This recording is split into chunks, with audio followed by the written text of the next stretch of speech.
अच्छा जी, मैं ये आप लोगों के सामने की स्क्रीन हम लोगों की शेयर हो गई है। कल हम लोगों ने ई कॉमर्स आर्किटेक्चर जो है वो कर लिया था। और उसमें हम लोगों ने ये देखा था कि मोस्टली जो हमारे पास जो आर्किटेक्चर है जो मेन आर्किटेक्चर है वो तो हमारा क्लाइंट सर्वर आर्किटेक्चर है। तो क्लाइंट सर्वर आर्किटेक्चर में फर्दर हमारे पास हमने कहा था कि जो ई बिजनेस आर्किटेक्चर है उसके अंदर जो सर्वर साइड है उसके ऊपर हमारे पास या तो 2 टीयर है या वो 3 टीयर है, और 3 टीयर से ऊपर का मतलब है कि वो मल्टी टीयर है। मैंने आपको बुनियादी चीज़ें बताई थी कि आर्किटेक्चर में 3 चीज़ें होती हैं। आपके पास एक आपको वेबसाइट चाहिए, वेबसाइट चलाने के लिए आपको वेब सर्वर चाहिए, आपको दूसरी चीज़ इंफॉर्मेशन सिस्टम चाहिए। For information system you need an application server, and the third entity is the database, and for database you need a database server. So there are three technological components for to establish an e-commerce setup, including the website, the information system, and the third one is the database, right. तो अब हमारे पास उसके लिए मैंने कहा था कि दो ऑप्शंस हैं कि if we use two machines for these three entities तो we call them two tier architecture, but if we use three machines individually for the three entities we will call them three-tier architecture. यहाँ पे किसी को कोई confusion है तो मुझसे सवाल पूछें। आप लोगों के सामने बुक शेयर हो रही है तो काइंडली मुझे बता दें।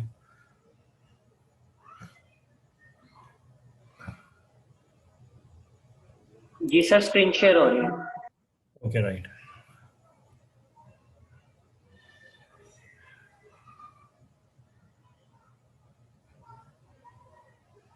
अच्छा, अब मैं थोड़ा सा इसी कॉन्सेप्ट को, ये आपके सामने बुक शो हो रही है बासिम? जी सर, बुक शो हो रही है। Okay, right.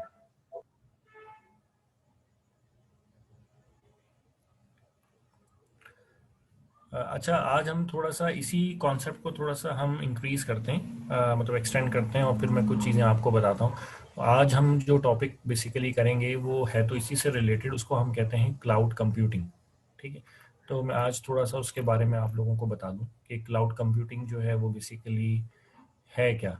Cloud computing basically जो कॉन्सेप्ट है वो ये ई बिजनेस के अंदर हमने कहा ना 2 टीयर और 3 टीयर आर्किटेक्चर है।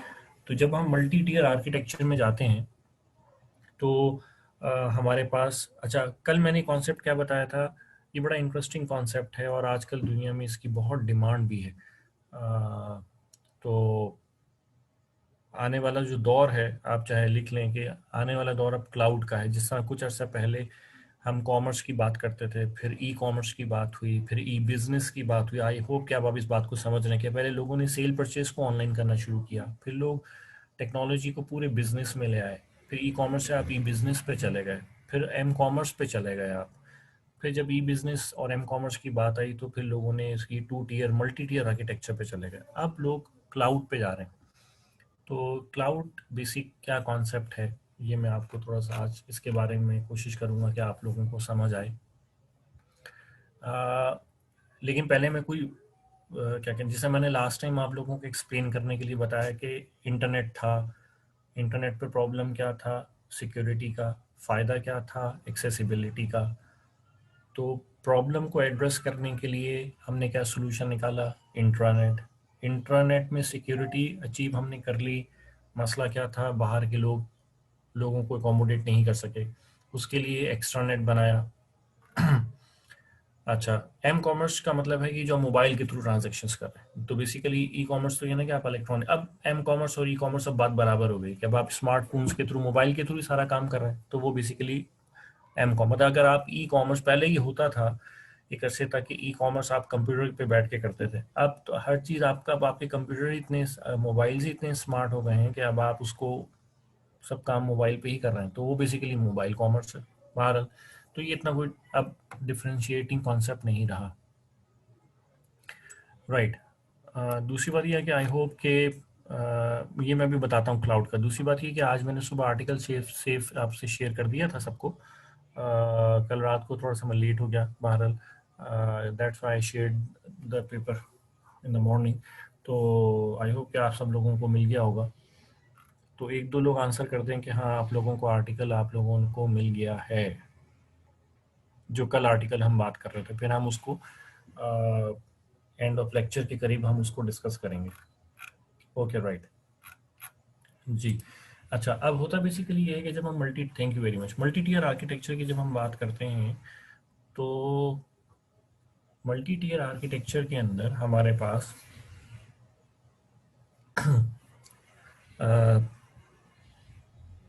मल्टी टीयर आर्किटेक्चर में कल मैंने कॉन्सेप्ट ये दिया था कि हमारे पास एक वेबसाइट है, हमारे पास एक इंफॉर्मेशन सिस्टम है, और अब गौर से सुनिएगा, हमारे पास एक वेबसाइट है और एक डेटाबेस है।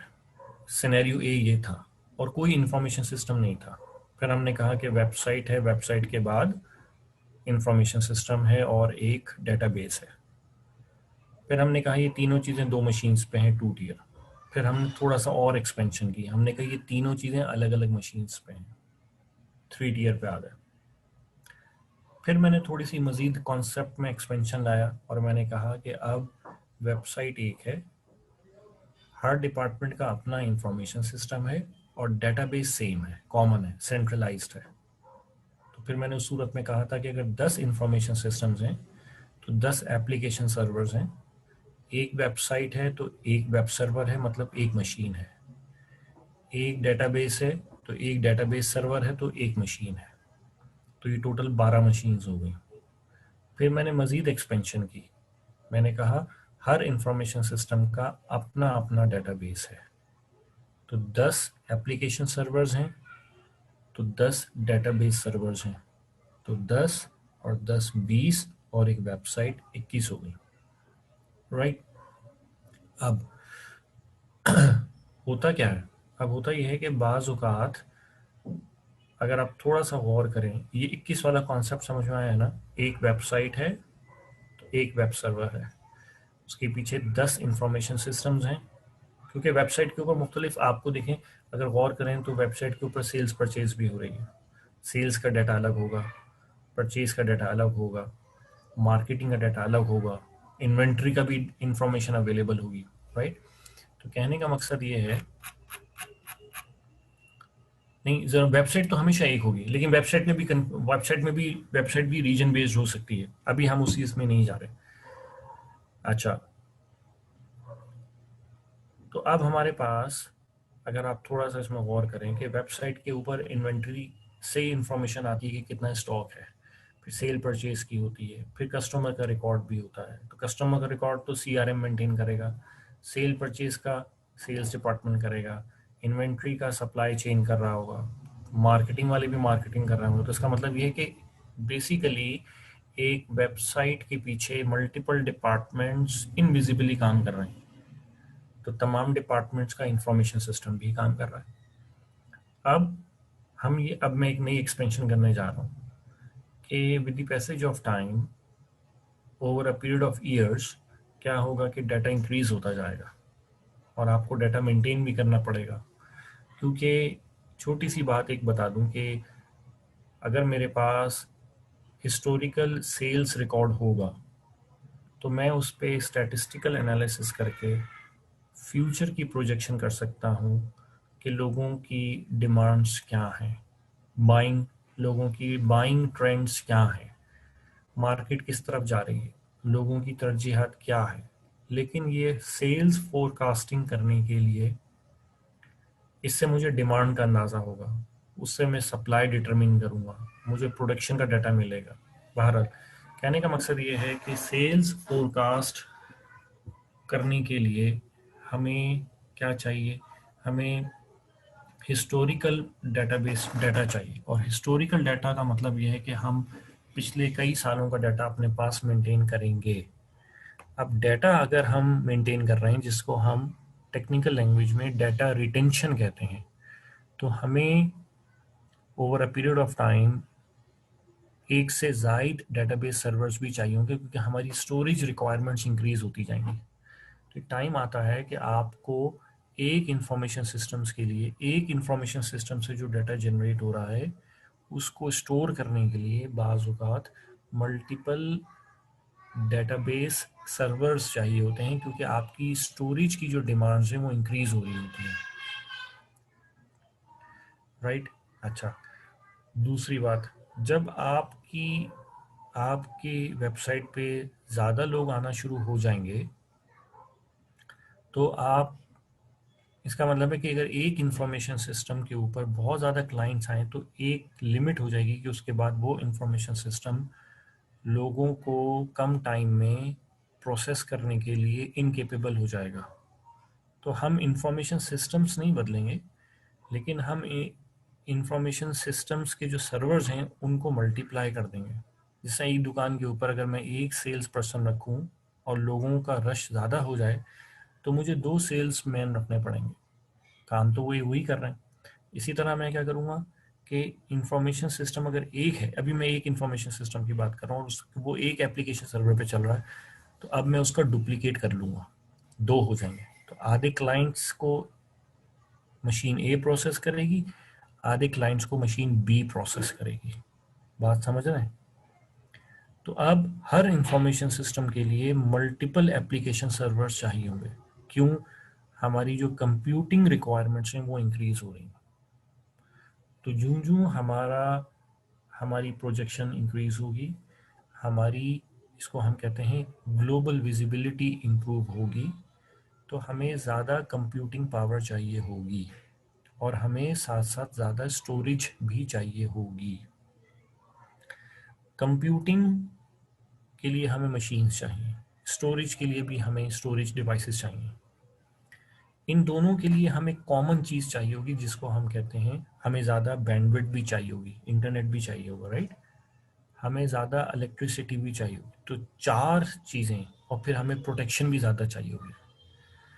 तो अब आई होप, मैं उम्मीद करता हूँ कि मैं आपको इस बात पे कन्विंस कर चुका हूँ कि जूं हमारा बिजनेस इंक्रीज करेगा तो हमें हमारी स्टोरेज रिक्वायरमेंट्स इंक्रीज करेंगी, हमारी प्रोसेसिंग या कंप्यूटिंग रिक्वायरमेंट्स इंक्रीज करेंगी, हमारी स्टोरेज रिक्वायरमेंट्स मतलब डेटाबेस रिक्वायरमेंट्स, फिजिकल हार्डवेयर हमें ज़्यादा चाहिए होगा, हमें स्टोरेज रिक्वायरमेंट्स हमारी इंक्रीज करेंगी, हमारी कंप्यूटिंग रिक्वायरमेंट्स हमें इंक्रीज करनी पड़ेंगी। इन दोनों रिक्वायरमेंट्स को कॉमन, एक इनकी इन दोनों की कॉमन नीड्स है पावर, हमें पावर रिक्वायरमेंट्स चाहिए होंगी।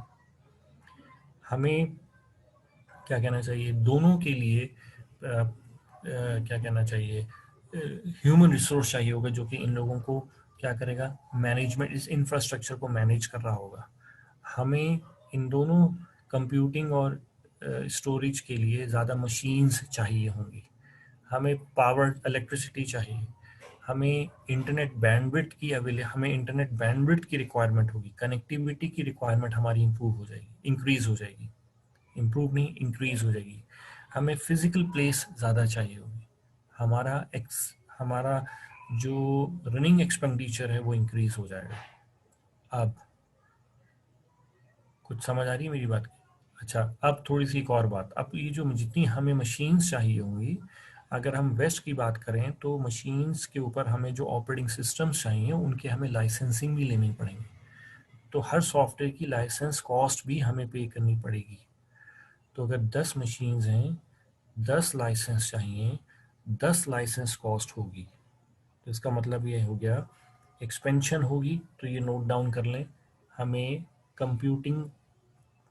कंप्यूटिंग रिक्वायरमेंट्स इंक्रीज हो जाएंगी, हमारी स्टोरेज रिक्वायरमेंट्स इंक्रीज हो जाएंगी, हमारी पावर को भी हम आगे ले जाते हैं, हमारी इंटरनेट बैंडविड्थ की रिक्वायरमेंट इंक्रीज हो जाएगी, हमारी सिक्योरिटी की रिक्वायरमेंट इन्हेंस हो जाएगी, हमें ज़्यादा ऑपरेटर्स, स्किल्ड ह्यूमन रिसोर्स की ज़रूरत पड़ेगी, हमें फिजिकल प्लेस बड़ी करनी पड़ जाएगी।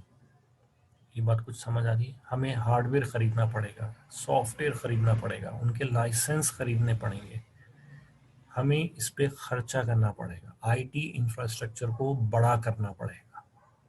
अब अब इसका ये बात कुछ यहाँ तक मेरी बात कुछ समझ आई है?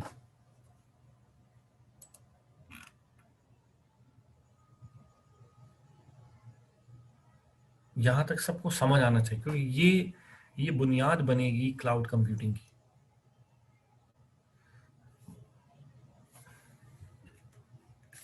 बासिम, जी सर। जरा 5 मिनट के लिए अनम्यूट करें सबको।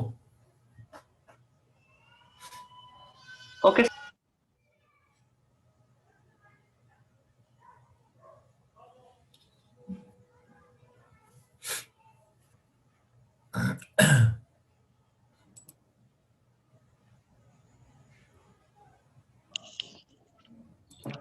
हेलो, अस्सलाम वालेकुम। वालेकुम सलाम। जी सर। प्लीज, ये अभी मैंने सबको अनम्यूट किया, तो प्लीज अपने अपने बैकग्राउंड में साइलेंस को इंश्योर करें, जी ठीक? सर। क्योंकि मैंने 5 मिनट के लिए किया, इसका मतलब ये है कि जरा इस बारे में थोड़ी सी हर इंडिविजुअल अपनी अपनी रिस्पॉन्सिबिलिटी दे। जी सर। ओके, अभी मैं किसी एक को एड्रेस नहीं कर रहा, I am addressing to everyone. तो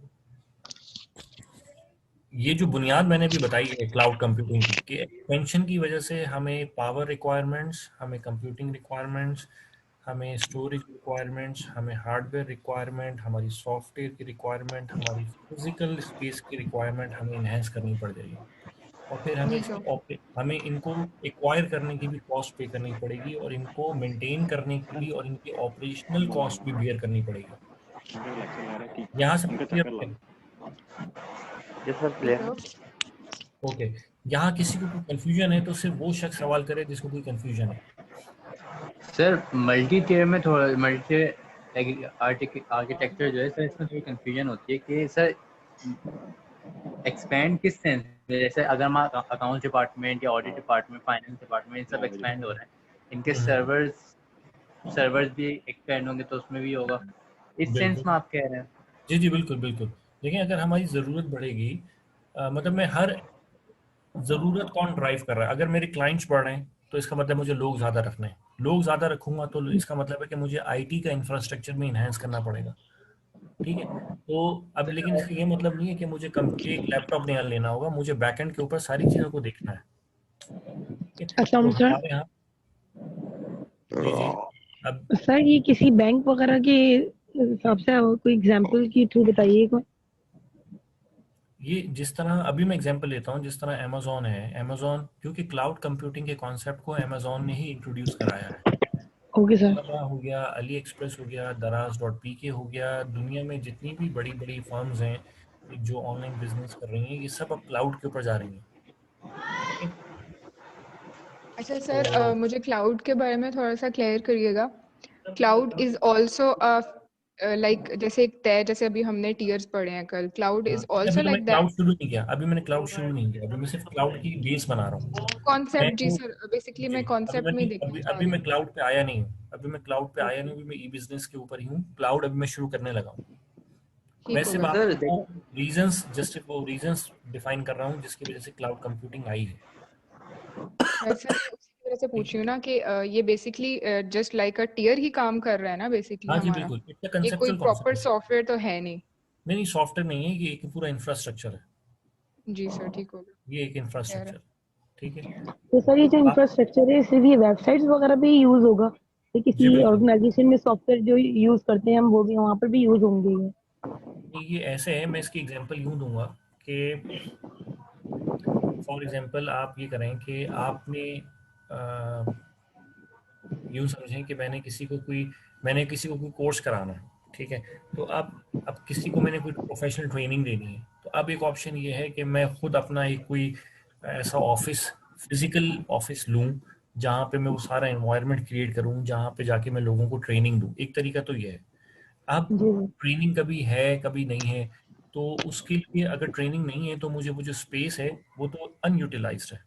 तो अब मेरे जहन में कॉन्सेप्ट ये आएगा कि मैं काम करता हूँ कि बजाय इसके कि मैं एक बकायदा अपना कोई ट्रेनिंग सेंटर इस्टेब्लिश करूँ, तो क्यों ना मैं काम ये करूँ कि मैं किसी होटल से कॉन्ट्रैक्ट कर लूँ, और उनसे ये कहूँ कि भाई आप अगर मुझे एक ऐसा कॉन्फ्रेंस रूम इस्टेब्लिश करके दे दें, तो मुझे ये बेनिफिट हासिल होगा कि मैं, आपका होटल भी है, आपके पास कॉन्फ्रेंस रूम भी है, जो मुझे टेक्नोलॉजिकल रिक्वायरमेंट्स चाहिए, जो मुझे इक्विपमेंट चाहिए वो आप मुझे दे दें, मैं आप उसको उसकी पेमेंट कर दूंगा, और जितना मैं यूटिलाइज करूंगा 4 दिन 5 दिन उसकी मैं आपको पेमेंट कर दूंगा, और उसके अगेंस्ट और वहां पे मैं क्या करूंगा, अपनी ट्रेनिंग कंडक्ट करा दूंगा। तो मॉडल समझ में आया कि बजाय इसके कि मैं खुद इंफ्रास्ट्रक्चर इस्टेब्लिश करूं, मैं किसी के इंफ्रास्ट्रक्चर को एज अ सर्विस इस्तेमाल कर लूं, आउटसोर्सिंग। जो आउटसोर्स हो, ताकि मैं अपनी जो सर्विसेज हैं, देखिए मेरी सर्विसेज, एक्चुअल सर्विसेज क्या है, ट्रेनिंग। ठीक है, अब ट्रेनिंग के लिए अगर मैं ज़्यादा अपनी एनर्जी फिजिकल उस प्लेस को बनाने में, डेकोरेट करने में, उसको खरीदने में लगाऊंगा, तो मेरे तो सारे एक्सपेंसेस वहीं चले जाएंगे। तो मैं ये करता हूँ कि यार ये तो मेरा कोर काम नहीं है, राइट। तो मैं ये करता हूँ कि जो लोग इवेंट मैनेजमेंट में एक्सपर्ट्स हैं, मैं उनको कांटेक्ट करता हूँ, उनसे कहता हूँ कि भाई आपके पास स्पेस है, आपके पास सर्विसेज, आपके पास फैसिलिटीज हैं, मुझे ये फैसिलिटीज आप दे दें रेंट पे। मैं जितनी, अच्छा वो सर्विसेज क्या है, मैं उनसे कहूंगा आपकी जगह, अब जगह क्या है, जगह तो एक फिजिकल प्लेस होगी ना, मैं कहूंगा कि भाई आप मुझे जगह दे दें, और मैं उसको जितना इस्तेमाल करूंगा उतना आपको पे कर दूंगा, राइट। तो इसका मतलब ये हो गया कि मैं लोगों के इंफ्रास्ट्रक्चर को एज अ सर्विस इस्तेमाल कर रहा हूँ, और जितना मैं उसको इस्तेमाल कर रहा हूँ उतना मैं उनको पे कर रहा हूँ। पे करूँगा। ठीक हो गया, कॉन्सेप्ट जी समझ में एक्सक्यूज आया? मी सर। जी जी।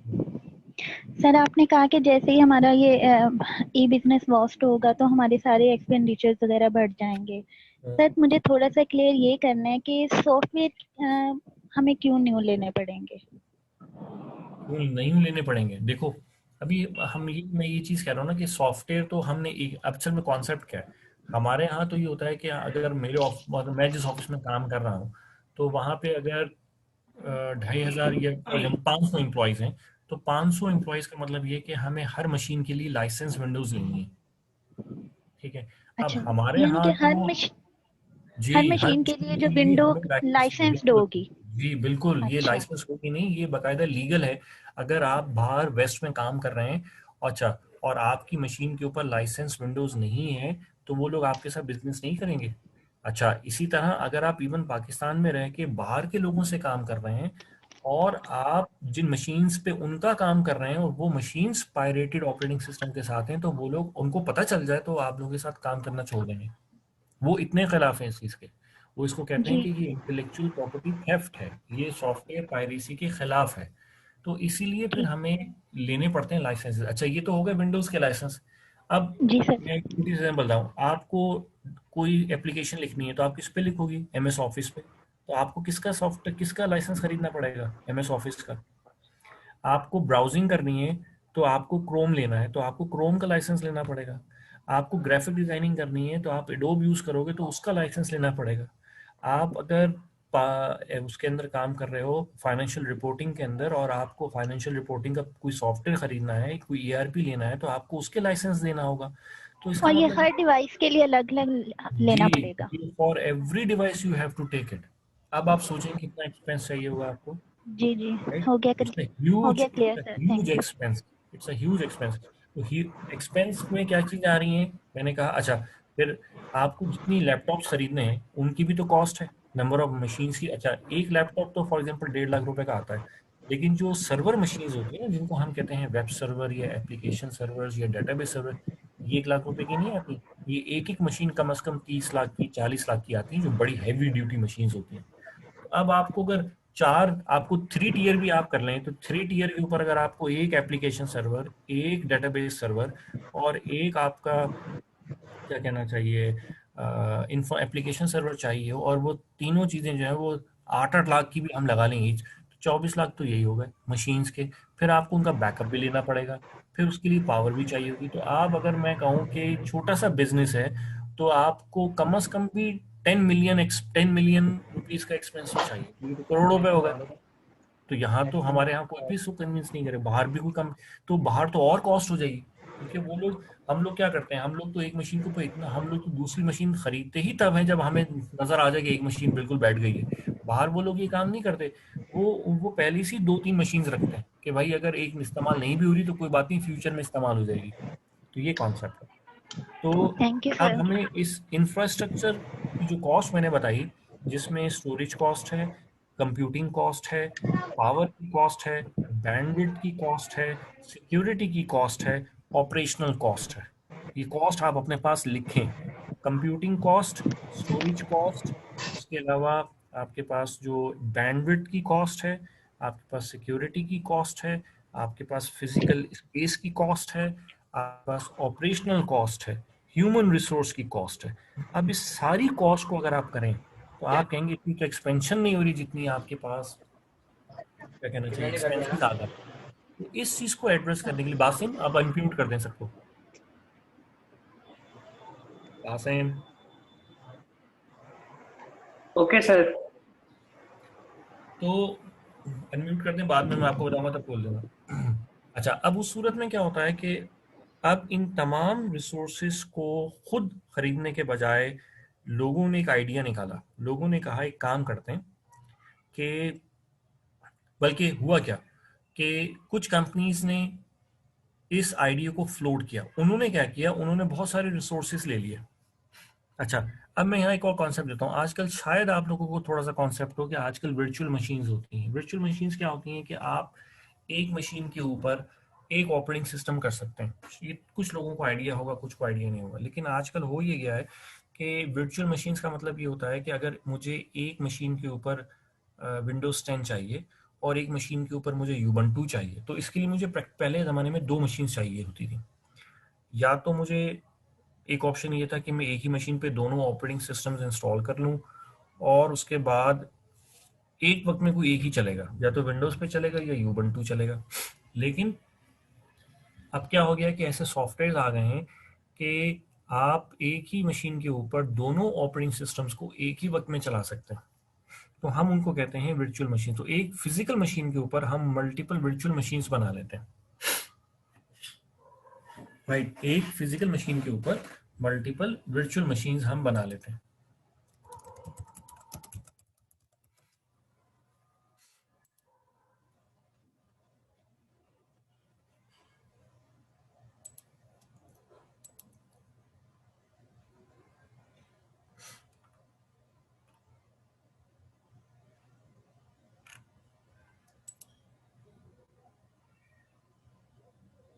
वर्चुअल मशीन क्या है कि देखें, वर्चुअल मशीन ये है कि, अच्छा चलें अभी हम इस कॉन्सेप्ट को थोड़ा सा डेफर करते हैं, ये फिर ये नॉन से मिक्स हो जाए, अभी इसको छोड़ दें। तो यहाँ तक समझ आ गया हमें रिक्वायरमेंट्स इन चीज़ों की। अब हम क्या करते हैं, तो कुछ कंपनीज ने कहा कि भाई, कुछ कंपनीज में बहुत पैसा था, उन्होंने क्या किया, एक हाई हाई क्लास का एक state of the art technological infrastructure establish कर लिया अपने पास। ठीक है, और उन्होंने लोगों से कहा कि भाई आप क्या काम करें कि आप इंफ्रास्ट्रक्चर हमारा यूज़ करें और आपको जो आपका जो सॉफ्टवेयर है और आपकी जो डाटा है वो आप हमारी मशीन्स के ऊपर चला लें। ठीक है, मतलब आपको कोई जितने एप्लीकेशन सर्वर चाहिए, आपको जितने डेटाबेस सर्वर चाहिए, मशीन्स हम दे देंगे, आप उसके ऊपर लाके अपना सॉफ्टवेयर और डेटाबेस चला लें। उससे क्या फ़ायदा हुआ कि उन्होंने कहा कि जी मशीन हमारी होंगी, आपको ख़रीदने की ज़रूरत नहीं। मशीन्स को चलाने के लिए, रखने के लिए आपको कुछ जगह चाहिए, वो हमारी होगी, आपको नहीं चाहिए। उन मशीन्स को चलाने के लिए आपको पावर चाहिए होगी, वो भी हमारे पास है। कनेक्टिविटी के लिए आपको इंटरनेट चाहिए, बैंडविड्थ भी हमारे पास है। तो हम आपको फिजिकल स्पेस भी देंगे, हम आपको आपकी रिक्वायर्ड एडवांस लेवल का हार्डवेयर भी देंगे, हम आपको स्टोरेज हार्डवेयर भी देंगे, हम आपको लाइसेंस्ड ऑपरेटिंग सिस्टम्स भी देंगे, हम आपको बैंडविड्थ भी देंगे, हम आपके पावर इश्यूज को भी एड्रेस करेंगे। हमारे पास सिक्योरिटी के मसाइल भी नहीं है, हमारे पास ये इंफ्रास्ट्रक्चर है। आप हमारे इंफ्रास्ट्रक्चर को एज अ सर्विस इस्तेमाल कर लें और जितनी सर्विस आप, जितना इंफ्रास्ट्रक्चर यूज करें, उतना हमें हमारे हिसाब से पे कर दें। ठीक है, कोई बात, जितना आप इंफ्रास्ट्रक्चर यूज करें उतना हमें क्या कर दें, पे कर दें।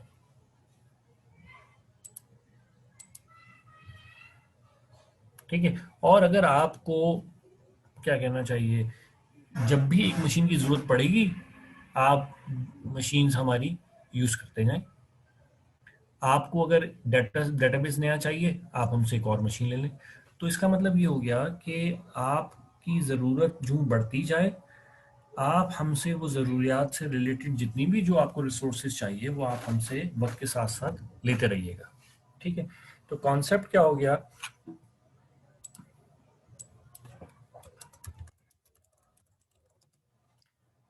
कि आपने हमसे जो आपकी क्या कहना चाहिए जो आपको सर्विसेज चाहिए, कि हम आपको इंटरनेट, हम आपको स्टोरेज, हम आपको सर्वर्स, कनेक्टिविटी, सॉफ्टवेयर्स और डेटाबेसेस, ये तमाम इंफ्रास्ट्रक्चर एज अ सर्विस हम आपको ऑनलाइन प्रोवाइड करेंगे और इसकी मैनेजमेंट भी हम करेंगे, इसकी सिक्योरिटी भी हम करेंगे, राइट। और एज पर यूर डिमांड हम इसको कम करना चाहें या बढ़ाना चाहें, दोनों हम कर सकते हैं। ठीक हो गई बात। तो आप हमारे रिसोर्सेज को ऑनलाइन बगैर हमारी जगह, फिजिकली हमारी जगह आए बगैर, चाहे आप पाकिस्तान में, बांग्लादेश में, ईरान में, जहाँ कहीं में आप, हम इंग्लैंड में, आप हमारे रिसोर्सेज को पाकिस्तान में बैठ के इस्तेमाल कर लें, राइट। रिमोटली आप हमारे हमारी रिसोर्सेज को इस्तेमाल कर सकते हैं। आपकी ज़रूरत बढ़ रही है, हम रिसोर्सेज ज़्यादा दे देंगे। आपकी ज़रूरत कम हो रही है, हम ज़रूरत को कम कर देंगे रिसोर्सेज को। आपकी ज़रूरत बढ़ेगी, हमारे चार्जेस आप उसके हिसाब से पे कर देना। ज़रूरत कम हो जाएगी, आप जो सर्विस चार्जेस उसके हिसाब से कम हो जाएंगे। तो ये बेसिकली कॉन्सेप्ट है क्लाउड कंप्यूटिंग का, कि कंपनीज जो हैं उनको ऑनलाइन, रिमोटली, ऑन डिमांड, जैसी उनकी ज़रूरत है उनको हम अवेलेबिलिटी इंश्योर करें। किसकी? कंप्यूटर सिस्टम्स की, सर्वर्स की, स्टोरेज की, कंप्यूटिंग पावर की, उनकी ऑपरेशनल एफिशिएंसी की, सिक्योरिटी की, और उसकी मैनेजमेंट भी हमारा काम नहीं, मैनेजमेंट भी वो लोग करेंगे, सिक्योरिटी भी वो लोग करेंगे, कोई इशू आएगा तो भी वो रिजॉल्व करेंगे, एक्सपेंशन भी वो लोग करेंगे।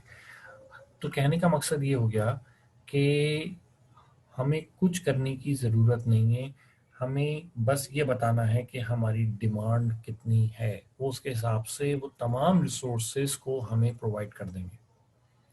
तो बेसिकली क्लाउड कंप्यूटिंग क्या चीज़ है, अगर मैं इसकी डेफिनेशन लिखूं तो आप ये लिख लें कि cloud computing is the delivery of the computational services that includes, I said, servers, storage, networking connectivity, software or operating systems, internet bandwidth,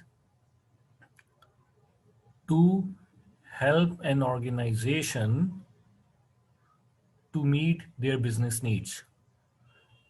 और ये ऑन डिमांड है।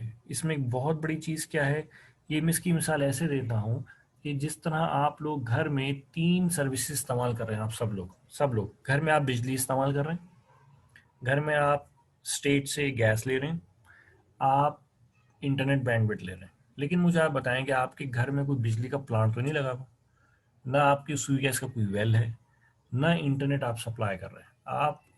आप पीटीसीएल से जितना बैंडविड्थ लेते हैं महाना, सिर्फ उस सर्विसेज के पैसे दे देते हैं कि जी 20 GB का पैकेज है, 1000 रुपये दे दो। जितना यूनिट्स इलेक्ट्रिसिटी के खर्च हुए, 100 यूनिट्स खर्च हुए, 8000 रुपये बिल आ गया फॉर एग्जाम्पल।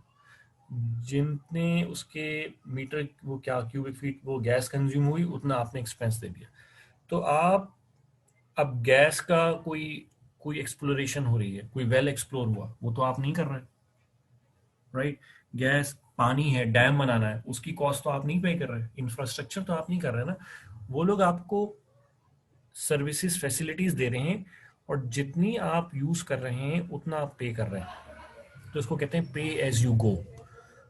जितना जितना यूज करो उतना पे कर दो, पे एज यू गो, जितना यूज करो उतना पे कर दो, ठीक है। तो इसका अच्छा, ज्यादा बिजली यूज करेंगे, ज्यादा आपकी रिक्वायरमेंट है, ज्यादा बिल आएगा। कम बिजली यूज करेंगे, कम बिल आएगा। ज्यादा गैस यूज करेंगे, ज्यादा बिल आएगा। ज्यादा बैंडविड्थ यूज करेंगे, ज्यादा बिल आएगा। कम यूज करेंगे, कम बिल आएगा। लेकिन आपको सिर्फ बिलिंग कॉस्ट पड़ रही है। ये नहीं है कि कोई आपको कह रहा है भाई डैम के भी पैसे दो, डैम में इतना पैसा लगा था, फिर इतने पैसे दो, राइट। वो जो फंड है डैम वाला, हम उसकी बात नहीं कर रहे, वो एक अलग फंड है। Google photo is a cloud computing, हम कह सकते हैं यस, गूगल भी क्लाउड कंप्यूटिंग की सर्विसेज दे रहा है। तो क्लाउड कंप्यूटिंग ये है कि बेसिकली हम ऑर्गेनाइजेशंस जो हैं वो ड्यू टू फाइनेंशियल कॉस्ट की वजह से बाज़ औक़ात अपनी एक्सपेंशन को रोक देती हैं। क्यों? जो मैंने आपको सारी बात बताई, तो उसको उसके लिए जैसे ये जो गाड़ी है, बैंक्स कंपनीज हैं वो क्या करती हैं, गाड़ियाँ खरीदती, अपने एम्प्लॉयज़ को उन्होंने गाड़ी देनी है तो गाड़ियाँ खरीदती नहीं है, वो लीज पे कर लेती हैं। क्यों? एक साथ इतना पैसा देना आसान नहीं है, लीज वाइज कर लेते हैं, ठीक है। तो कहने का मकसद ये है कि ये लीजिंग नहीं है, खैर इसका मतलब जो मैंने ये है कि आपने जितना कंज्यूम करना है उतना आपको पे करना है। तो ये है क्लाउड कंप्यूटिंग। तो क्लाउड कंप्यूटिंग क्या है कि आपको online as per your demand availability होती है, किसकी? कंप्यूटिंग रिसोर्सेज की, स्टोरेज इक्विपमेंट की, नेटवर्किंग की, इंटरनेट बैंडविड्थ की, कनेक्टिविटी की, सिक्योरिटी की, सॉफ्टवेयर्स की। आप जितने उन रिसोर्सेज को कंज्यूम करते हैं उतना आप उनको पे कर देते हैं। तो ये है बेसिक कॉन्सेप्ट क्लाउड कंप्यूटिंग का। क्लाउड कंप्यूटिंग का कॉन्सेप्ट से क्या हुआ, अब बिजनेसेस के लिए बिजनेस करना आसान हो गया। उनको अब ये फियर नहीं है कि उन्होंने ये सारे रिसोर्सेज खरीदने हैं, कहाँ से खरीदेंगे, कैसे खरीदेंगे, परचेज करेंगे, कैसे मेंटेन करेंगे, आउटडेट हो जाएंगे तो अपडेट भी करने होंगे। तो इन चीज़ों की वजह से आपने क्या किया कि आपको क्लाउड कंप्यूटिंग जो है वो बहुत छूट करती है। इससे आपकी कॉस्ट कम हो गई एक्सपेंशन की, आपकी जो स्पीड है, एफिशिएंसी है, वो इम्प्रूव हो गई, आपकी प्रोडक्टिविटी इम्प्रूव हो गई, आप एक बड़े लेवल के ऊपर चले गए, जितना मर्जी चाहे आप एक्सपेंस करें, आपकी परफॉर्मेंस इम्प्रूव हो गई, आपकी रिलायबिलिटी बेहतर हो गई। अब आपको बैकअप की ज़रूरत नहीं है, वो लोग बैकअप ले रहे हैं। आपको बिजनेस कॉन्टिन्यूटी का मसला नहीं है, वो लोग बिजनेस कॉन्टिन्यू कर रहे हैं। आपको सिक्योरिटी का इश्यूज नहीं, क्योंकि वो सिक्योरिटी मैनेज कर रहे हैं। अगर कोई प्रॉब्लम होगा, इंसिडेंट होगा, तो वो जिम्मेदार होंगे, आप जिम्मेदार नहीं है। तो ये बेसिकली क्लाउड कंप्यूटिंग है। ये बात यहाँ तक कुछ समझ आई कि व्हाट इज क्लाउड कंप्यूटिंग?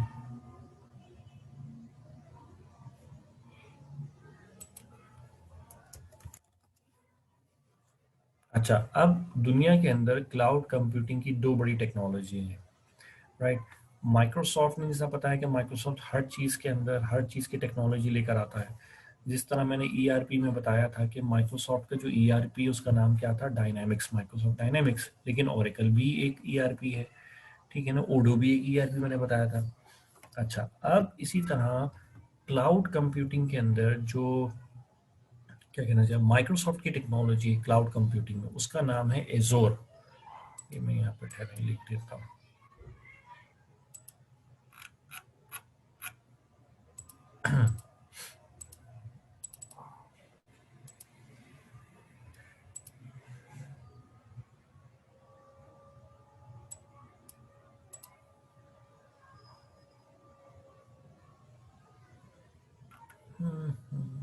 एक मिनट देखिएगा।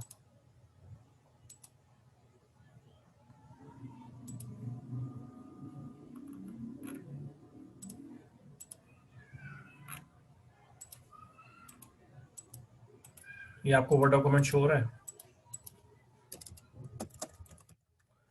तो क्लाउड कंप्यूटिंग जो है वो बेसिकली क्या हो गया,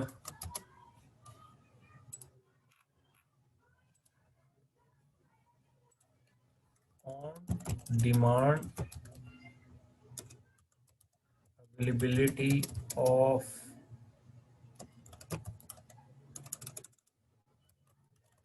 technical resources including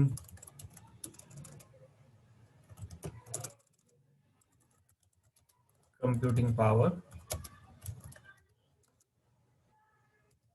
storage, bandwidth,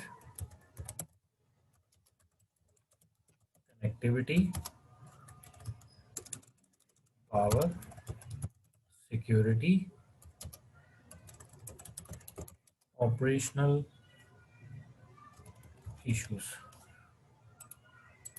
ठीक है, तो ये बेसिकली क्या है, on demand availability of technical resources including computing power, storage, bandwidth, connectivity, security, and operational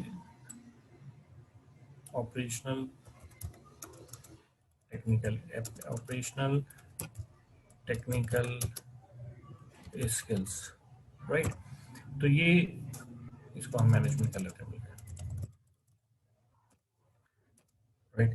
तो मैंने कहा था पे एज यू गो, जितना आप इस्तेमाल करेंगे, तो बेसिकली आप इंफ्रास्ट्रक्चर को एज अ सर्विस इस्तेमाल करते हैं, राइट? तो ये है क्लाउड कंप्यूटिंग, और ये ऑनलाइन एक्सेस होता है, इसमें रिमोट एक्सेस होती है, इसमें आपको ज़रूरी नहीं कि आप जियोग्राफिकली एक ही फिजिकल लोकेशन के ऊपर मौजूद हों।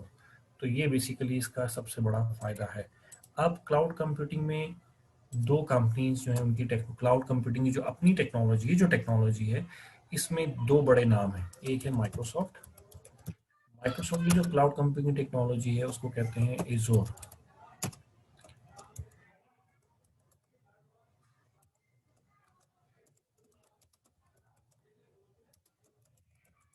और एक है अमेजोन का जो नाम है वो उसको कहते हैं AWS, अमेजोन वेब सर्विस। ये दो आप अपने पास नोट कर लें।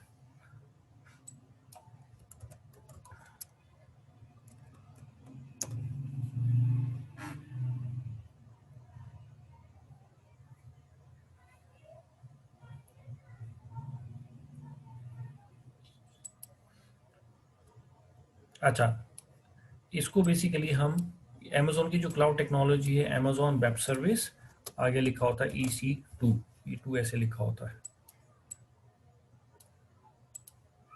EC2 से क्या बनता है, इलास्टिक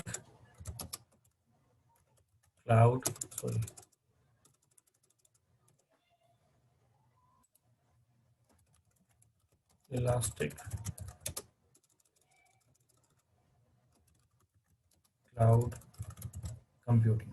तो ये C 2 दफा है, इसलिए वो C² लिख देते हैं।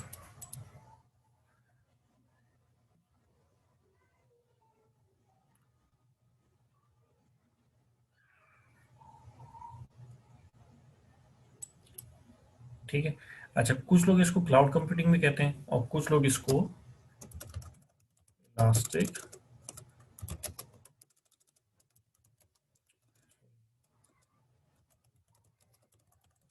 कंप्यूट क्लाउड भी कहते हैं। तो ये C 2 दफा आया तो उन्होंने कहा C और आगे लिख दिया 2 और उसको लिख दिया स्क्वायर। ठीक है, तो ये जो चीज़ है ये ज़्यादा ऑथेंटिक है। ये वैसे तो इलास्टिक क्लाउड कंप्यूटिंग है, लेकिन उसको वो कहते हैं इलास्टिक कंप्यूट क्लाउड है। तो आप ये नाम याद रखें, उसको छोड़ दें चाहे, वो कन्फ्यूजन ना रहे। तो हमारे पास ये हो गया कि अब हमें दो चीज़ें पता चल गई कि हमारे पास दो बड़े नाम हैं, अमेजोन का माइक्रोसॉफ्ट का एज़ोर है जो कि क्लाउड कंप्यूटिंग टेक्नोलॉजी है, और अमेजोन का जो है वो EC2 है, elastic compute cloud.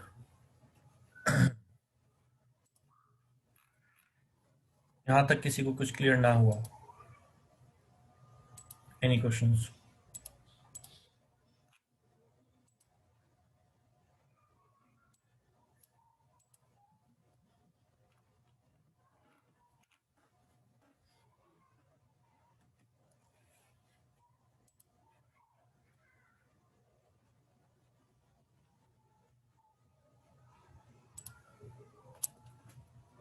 Any confusion please, कोई सवाल है तो मुझे बताएं।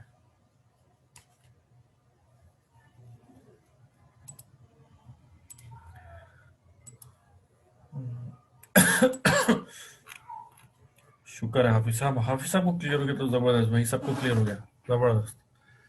ये तो बड़ी अचीवमेंट है मेरी। हाफिज साहब ऐसी बात है।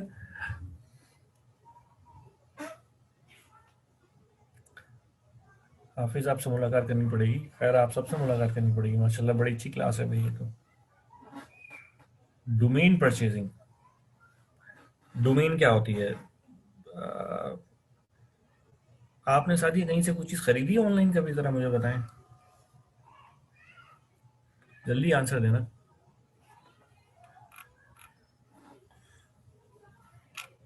कहाँ से खरीदी है? जल्दी क्विक आंसर प्लीज। दराज से। अच्छा, दराज का जरा पूरा नाम लिखें। दराज जब आप गूगल पे लिखती हैं तो क्या लिखा आता है? वेबसाइट का नाम क्या लिखा आता है?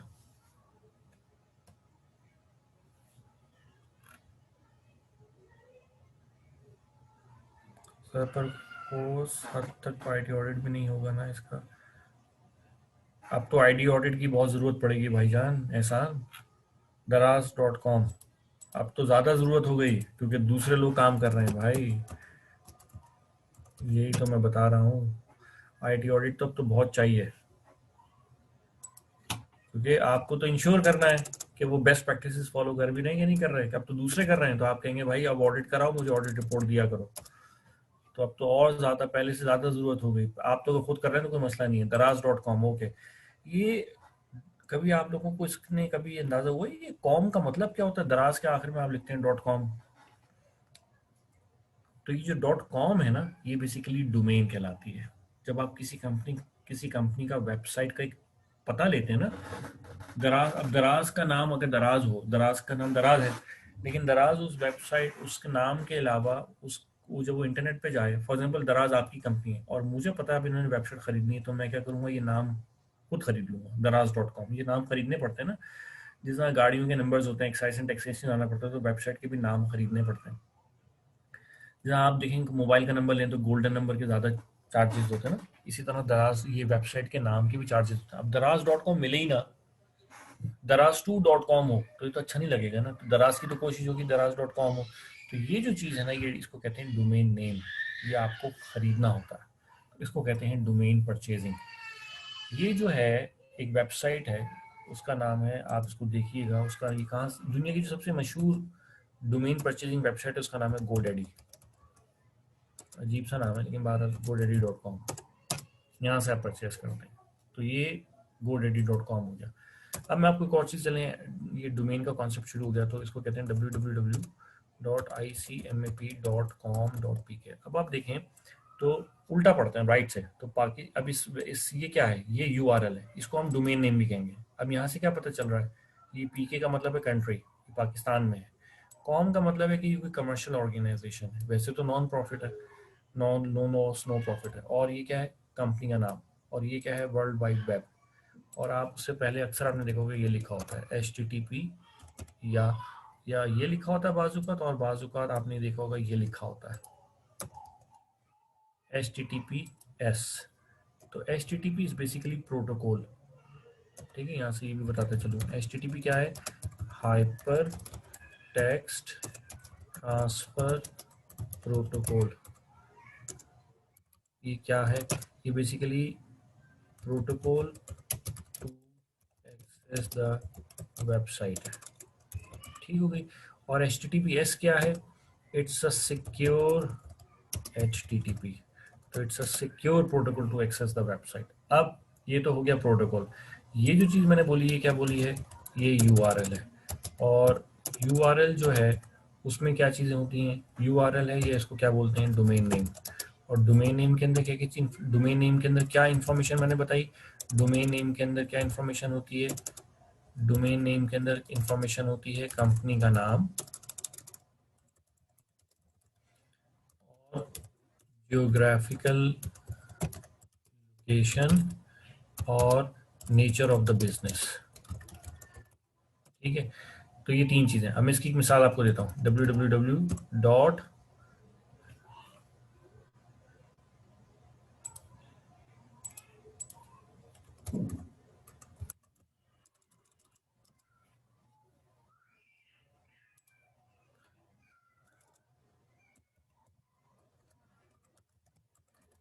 SBP.org.pk। इसका क्या मतलब है, अभी स्टेट बैंक ऑफ पाकिस्तान की वेबसाइट का नाम मैंने लिखा है, पाकिस्तान है, एक ऑर्गेनाइजेशन है, पाकिस्तान की, और उसका नाम क्या है? SBP, state bank of Pakistan.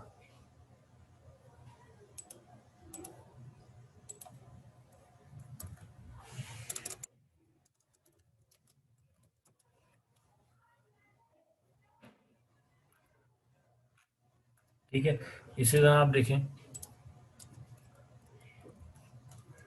HEC,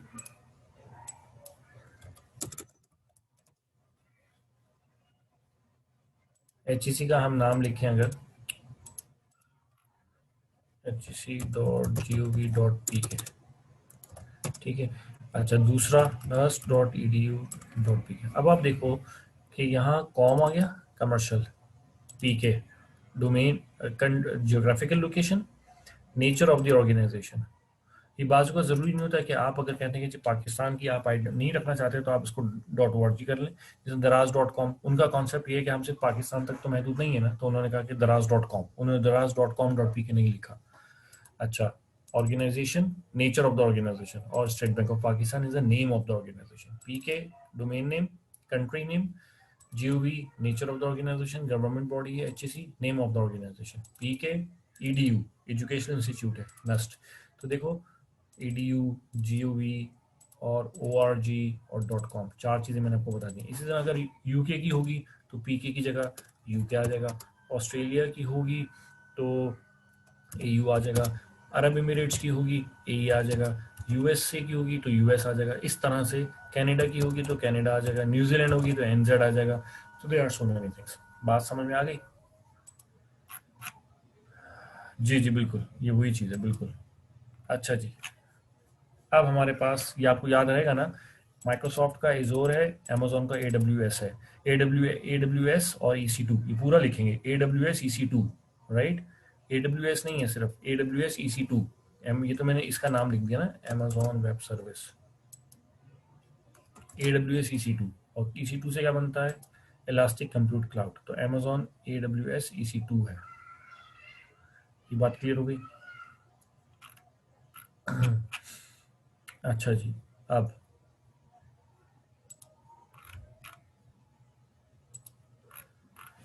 अच्छा जी, अब हमारे पास क्लाउड कंप्यूटिंग भी हमने कर ली। क्लाउड की कुछ हमारे पास टाइप्स हैं।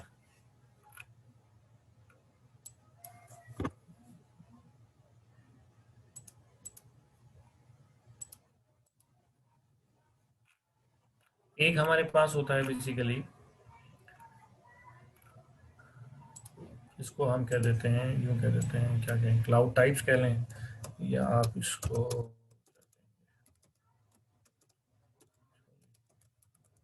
टाइप्स ऑफ, ठीक है। तो एक हमारे पास होता है पब्लिक, एक हमारे पास होता है, ये मैं पूरा नहीं लिखा, वो पूरा public cloud compute, private cloud compute, और एक इन दोनों का मिक्सचर होता है, उसको कहते हैं हाइब्रिड। तो बेसिकली ये हमारे पास 3 क्लाउड कंप्यूटिंग की टाइप्स हैं। ठीक हो गई बात? ये वर्ड डॉक्यूमेंट शो हो रहा है ना आपके सामने? वेबसाइट HTTPS नहीं सिंपल, तो ये इजीली हैकेबल होगी, यस, हम कह सकते हैं वो सिक्योर नहीं है। आप उसे वेबसाइट को एक्सेस ना करें।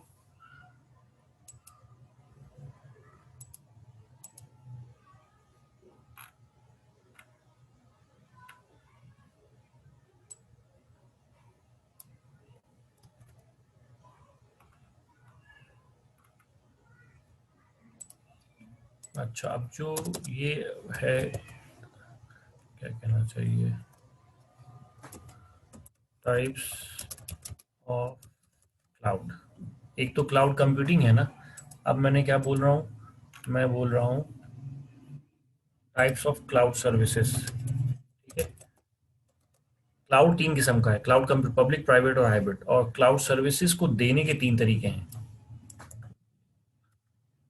क्लाउड सर्विसेज 3 किस्म की, यूं कह लें आप। नंबर 1 क्या है? Infrastructure as a service,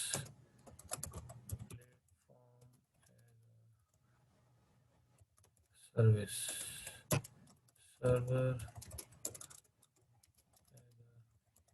service. एक मिनट में ये लिख लूँ जरा।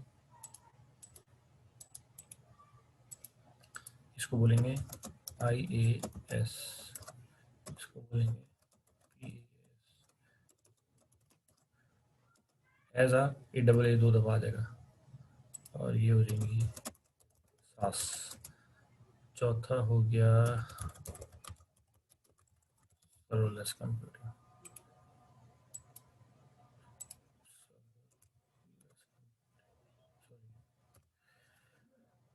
तो ये हमारी 4 हो गई।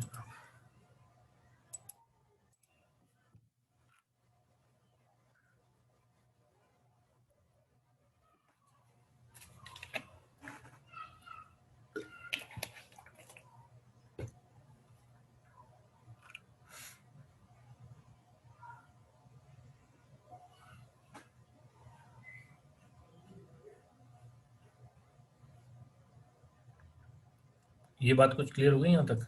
यहाँ तो कोई चीज़ समझ ना आई हो तो मुझे बताएं।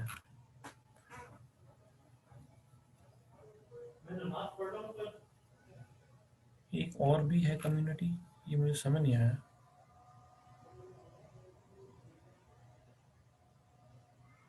ये सवाल मुझे समझ नहीं आया। मैं अभी समझाता हूँ तो शायद आप लोगों को और चीज़ें क्लियर हो जाएं। अभी तो मैंने समझाया नहीं हाफिज साहब, अभी तो मैं समझाऊंगा। अभी तो मैं सिर्फ नाम लिख रहा हूँ, ये लिख रहा हूँ कि ये मैंने समझाना है बेसिकली, ये बातें। अभी मैंने कुछ नहीं समझाया इसमें। अभी मैंने सिर्फ आपको ये समझाया है कि क्लाउड कंप्यूटिंग क्या होता है, बस आपको ये समझ आ गई इतनी बात। अब मैं ये बता रहा हूँ कि ये चीज़ें मुझे करानी है।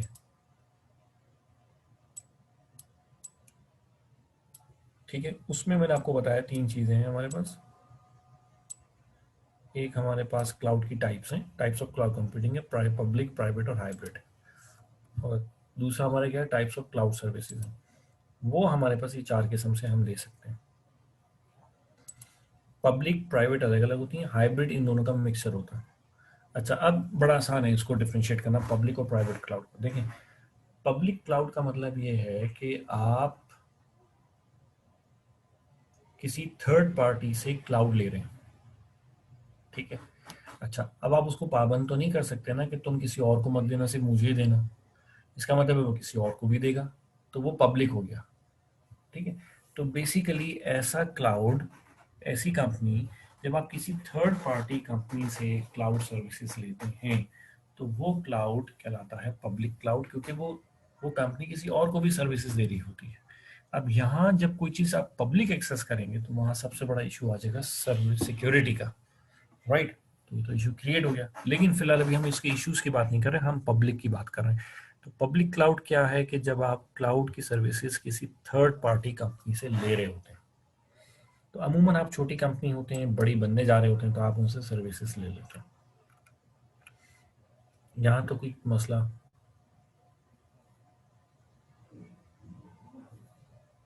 अच्छा, प्राइवेट क्लाउड ये है कि भाई आप क्लाउड किसी से लें, तो लोगों ने कहा हम अब क्लाउड का कॉन्सेप्ट तो अच्छा है कि सारी टेक्निकल सर्विसेज एक जगह पे हो जाएं और वो आपके ऑफिसेज डिफरेंट ज्योग्राफिकली लोकेशंस पे लोकेटेड हैं, उनको दें।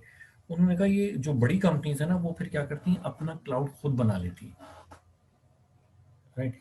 क्लाउड का कॉन्सेप्ट तो बहुत अच्छा है, तो उन्होंने कहा क्लाउड का कॉन्सेप्ट हम खुद ही बना लेते हैं, क्योंकि इंफ्रास्ट्रक्चर एक जगह से मैनेज हो रहा है, बाकी सबको सर्विसेज दे रहे हैं। तो अब आप यूं समझें कि आपने एक बड़ा क्लाउड सर्विसेज किसी ली और आपके पास इतना पैसा आ गया कि आप उसको कहते हैं भाई तुम मुझे क्लाउड बेच दो, मैं तुमसे पूरा का पूरा ले लेता हूँ। तो क्लाउड ये है कि प्राइवेट क्लाउड, पब्लिक क्लाउड ये है कि जब आप क्या कहना चाहिए कि क्लाउड की ओनरशिप भी किसी के पास है और ऑपरेट भी वही लोग कर रहे हैं, आप सिर्फ यूज कर रहे हैं। तो ओन एंड ऑपरेट वो कर रहे हैं, यूज आप कर रहे हैं।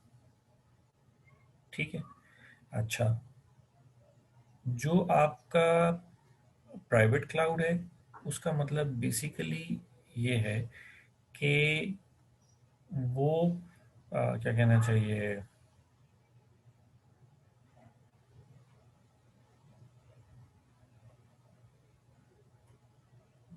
आप इसको यूं समझें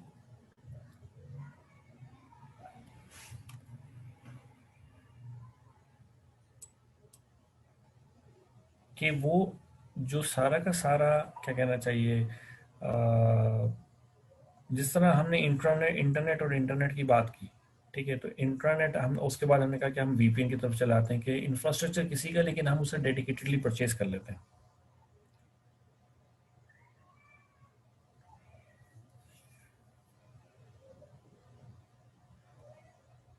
ठीक है, तो अब आप बेसिकली क्या कर रहे हैं, आप उसको कहते हैं कि भाई ये जो क्लाउड है ना, किसी थर्ड पार्टी से क्लाउड आप ले रहे हैं, लेकिन आप ये कहते हैं कि भाई ये वाला जो क्लाउड में जो रिसोर्सेज इस्तेमाल हो रहे हैं ना, ये आपने किसी और को सर्विसेज देने के लिए इस्तेमाल नहीं करने, राइट। तो वो जो क्लाउड है वो बेसिकली आपके लिए डेडिकेट हो गया। कुछ बात क्लियर हो रही है? क्लाउड बेसिकली क्या है, क्लाउड की जो सर्विसेज हैं वो पब्लिक हैं और पब्लिक इंटरनेट को दी जा रही हैं, ठीक है, और आपने उसको पैसे देने हैं, उसके यूज करने के पैसे देने हैं। अच्छा, लेकिन उस पर सबसे बड़ा कंसर्न क्या है कि सिक्योरिटी कंसर्न है। अच्छा, कुछ कंपनीज शुरू के अंदर अपना नाम बनाने के लिए अपनी जो क्लाउड की सर्विसेज होती हैं उनको पब्लिक कर देती हैं विदाउट एनी कॉस्ट, ये भी होता है, ठीक है। तो पब्लिक क्लाउड क्या है कि वो पब्लिक क्लाउड जो कि ओवर द पब्लिक इंटरनेट सबको अवेलेबल है, either with a paid subscription number one, और फिर फ्री ऑफ कॉस्ट। तो हम उसको कहेंगे कि ये क्या है, ये पब्लिक क्लाउड है।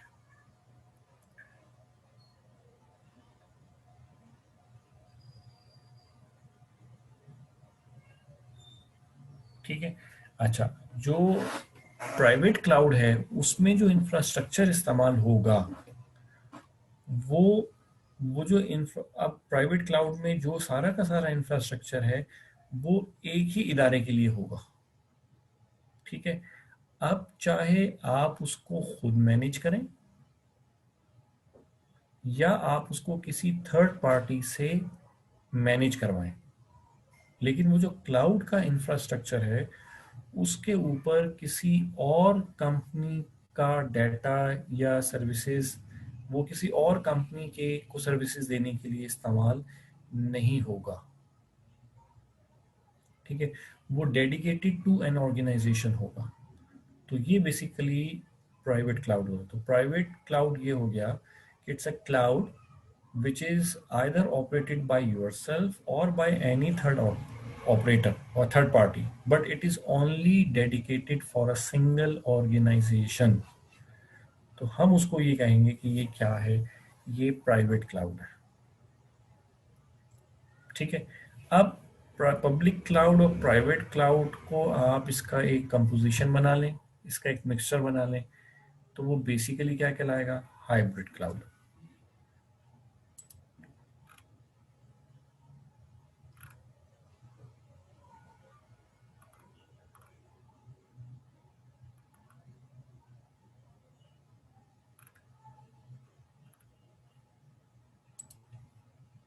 अच्छा, मैं अभी बताता हूँ। बासिम जरा अनम्यूट करें सबको। सर सबको एक साथ ही कर दूं?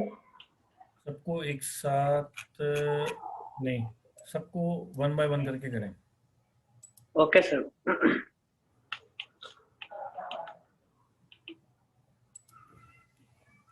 सर एनी को किया। वालेकुम अस्सलाम जी सर। जी, कोई सवाल है तो मुझे पूछें। सर अभी मैंने आपको क्वेश्चन पूछा था कि जो पब्लिक क्लाउड है इसकी एग्जांपल जितनी भी हमारी वेबसाइट्स होंगी जो हमारे लिए इजीली एक्सेसिबल होंगी वो आएंगी ना, जैसे कि दराज और ये सारी हो गई। नहीं, दराज ये उसकी वेबसाइट नहीं। एग्जांपल।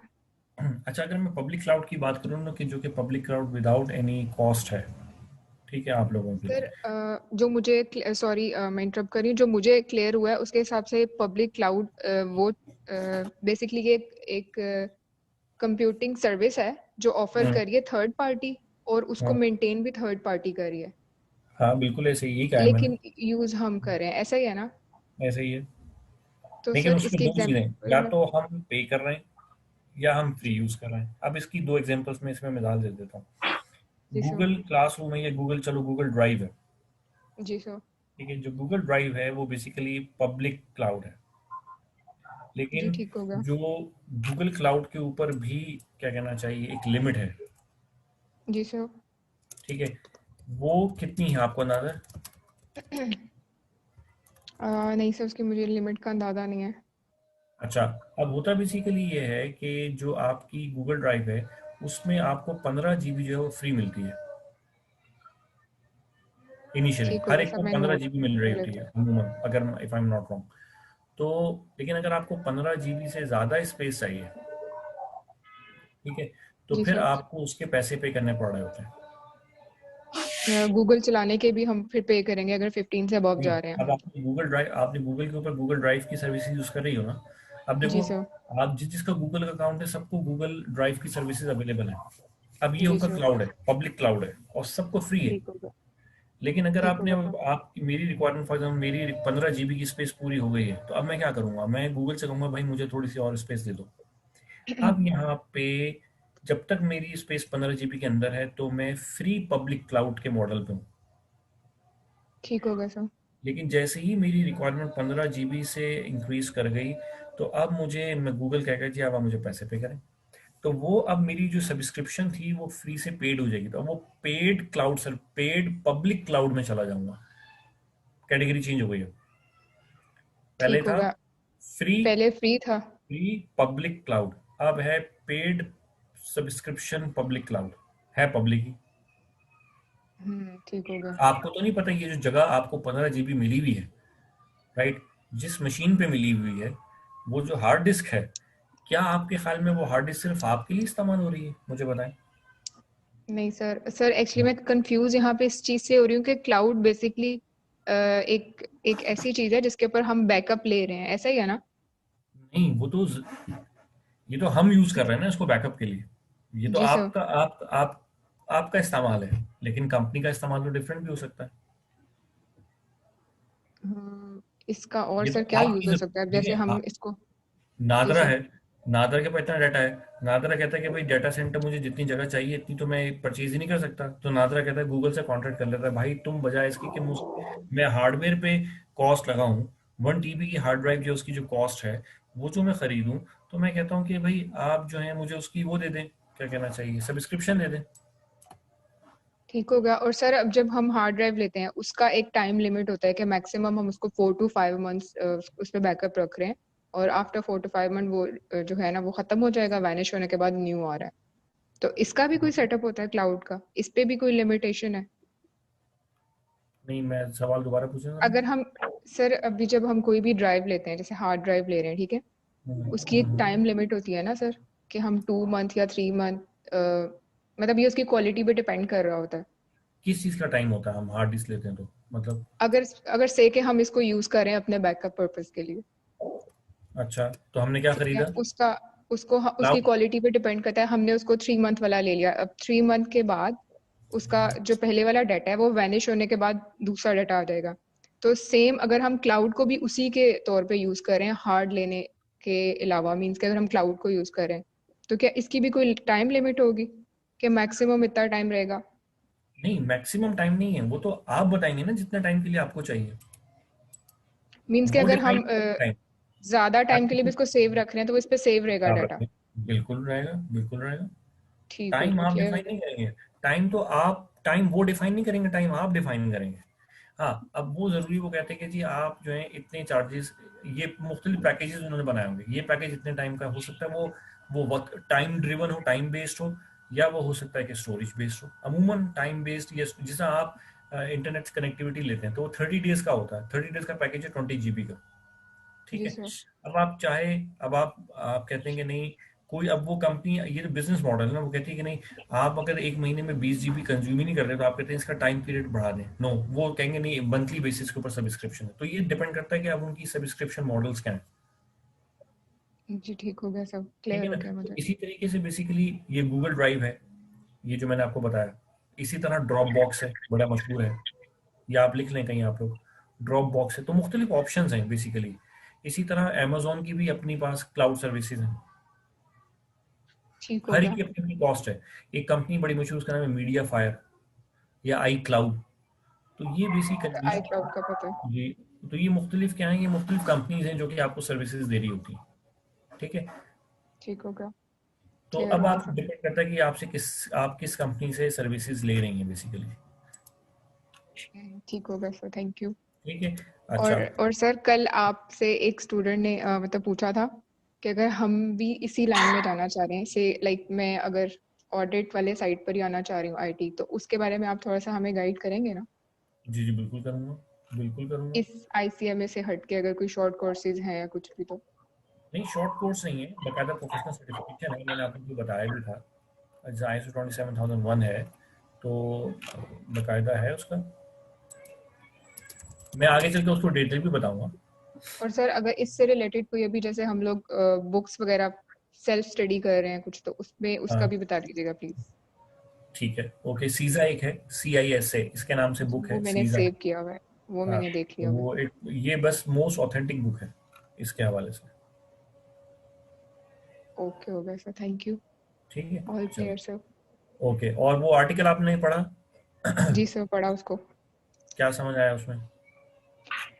सर उसमें डिफरेंट चीज़ें समझ आई हैं कि सबसे पहले तो ये कि बेसिकली वो रिलेट कर रहा है हमारे ऑडिट डिपार्टमेंट से, कि हमारे ऑडिट डिपार्टमेंट्स में कहाँ पे जाके लेक्स आ रहे हैं और कहाँ पे जाके उसको इम्प्रूव होना चाहिए, लेकिन काफ़ी जगहों पर वो भी इम्प्रूव फॉर्म में नहीं है और ना ही वो आ सकता है क्योंकि उन्होंने अभी तक उसको स्टिल मैनुअल किया हुआ।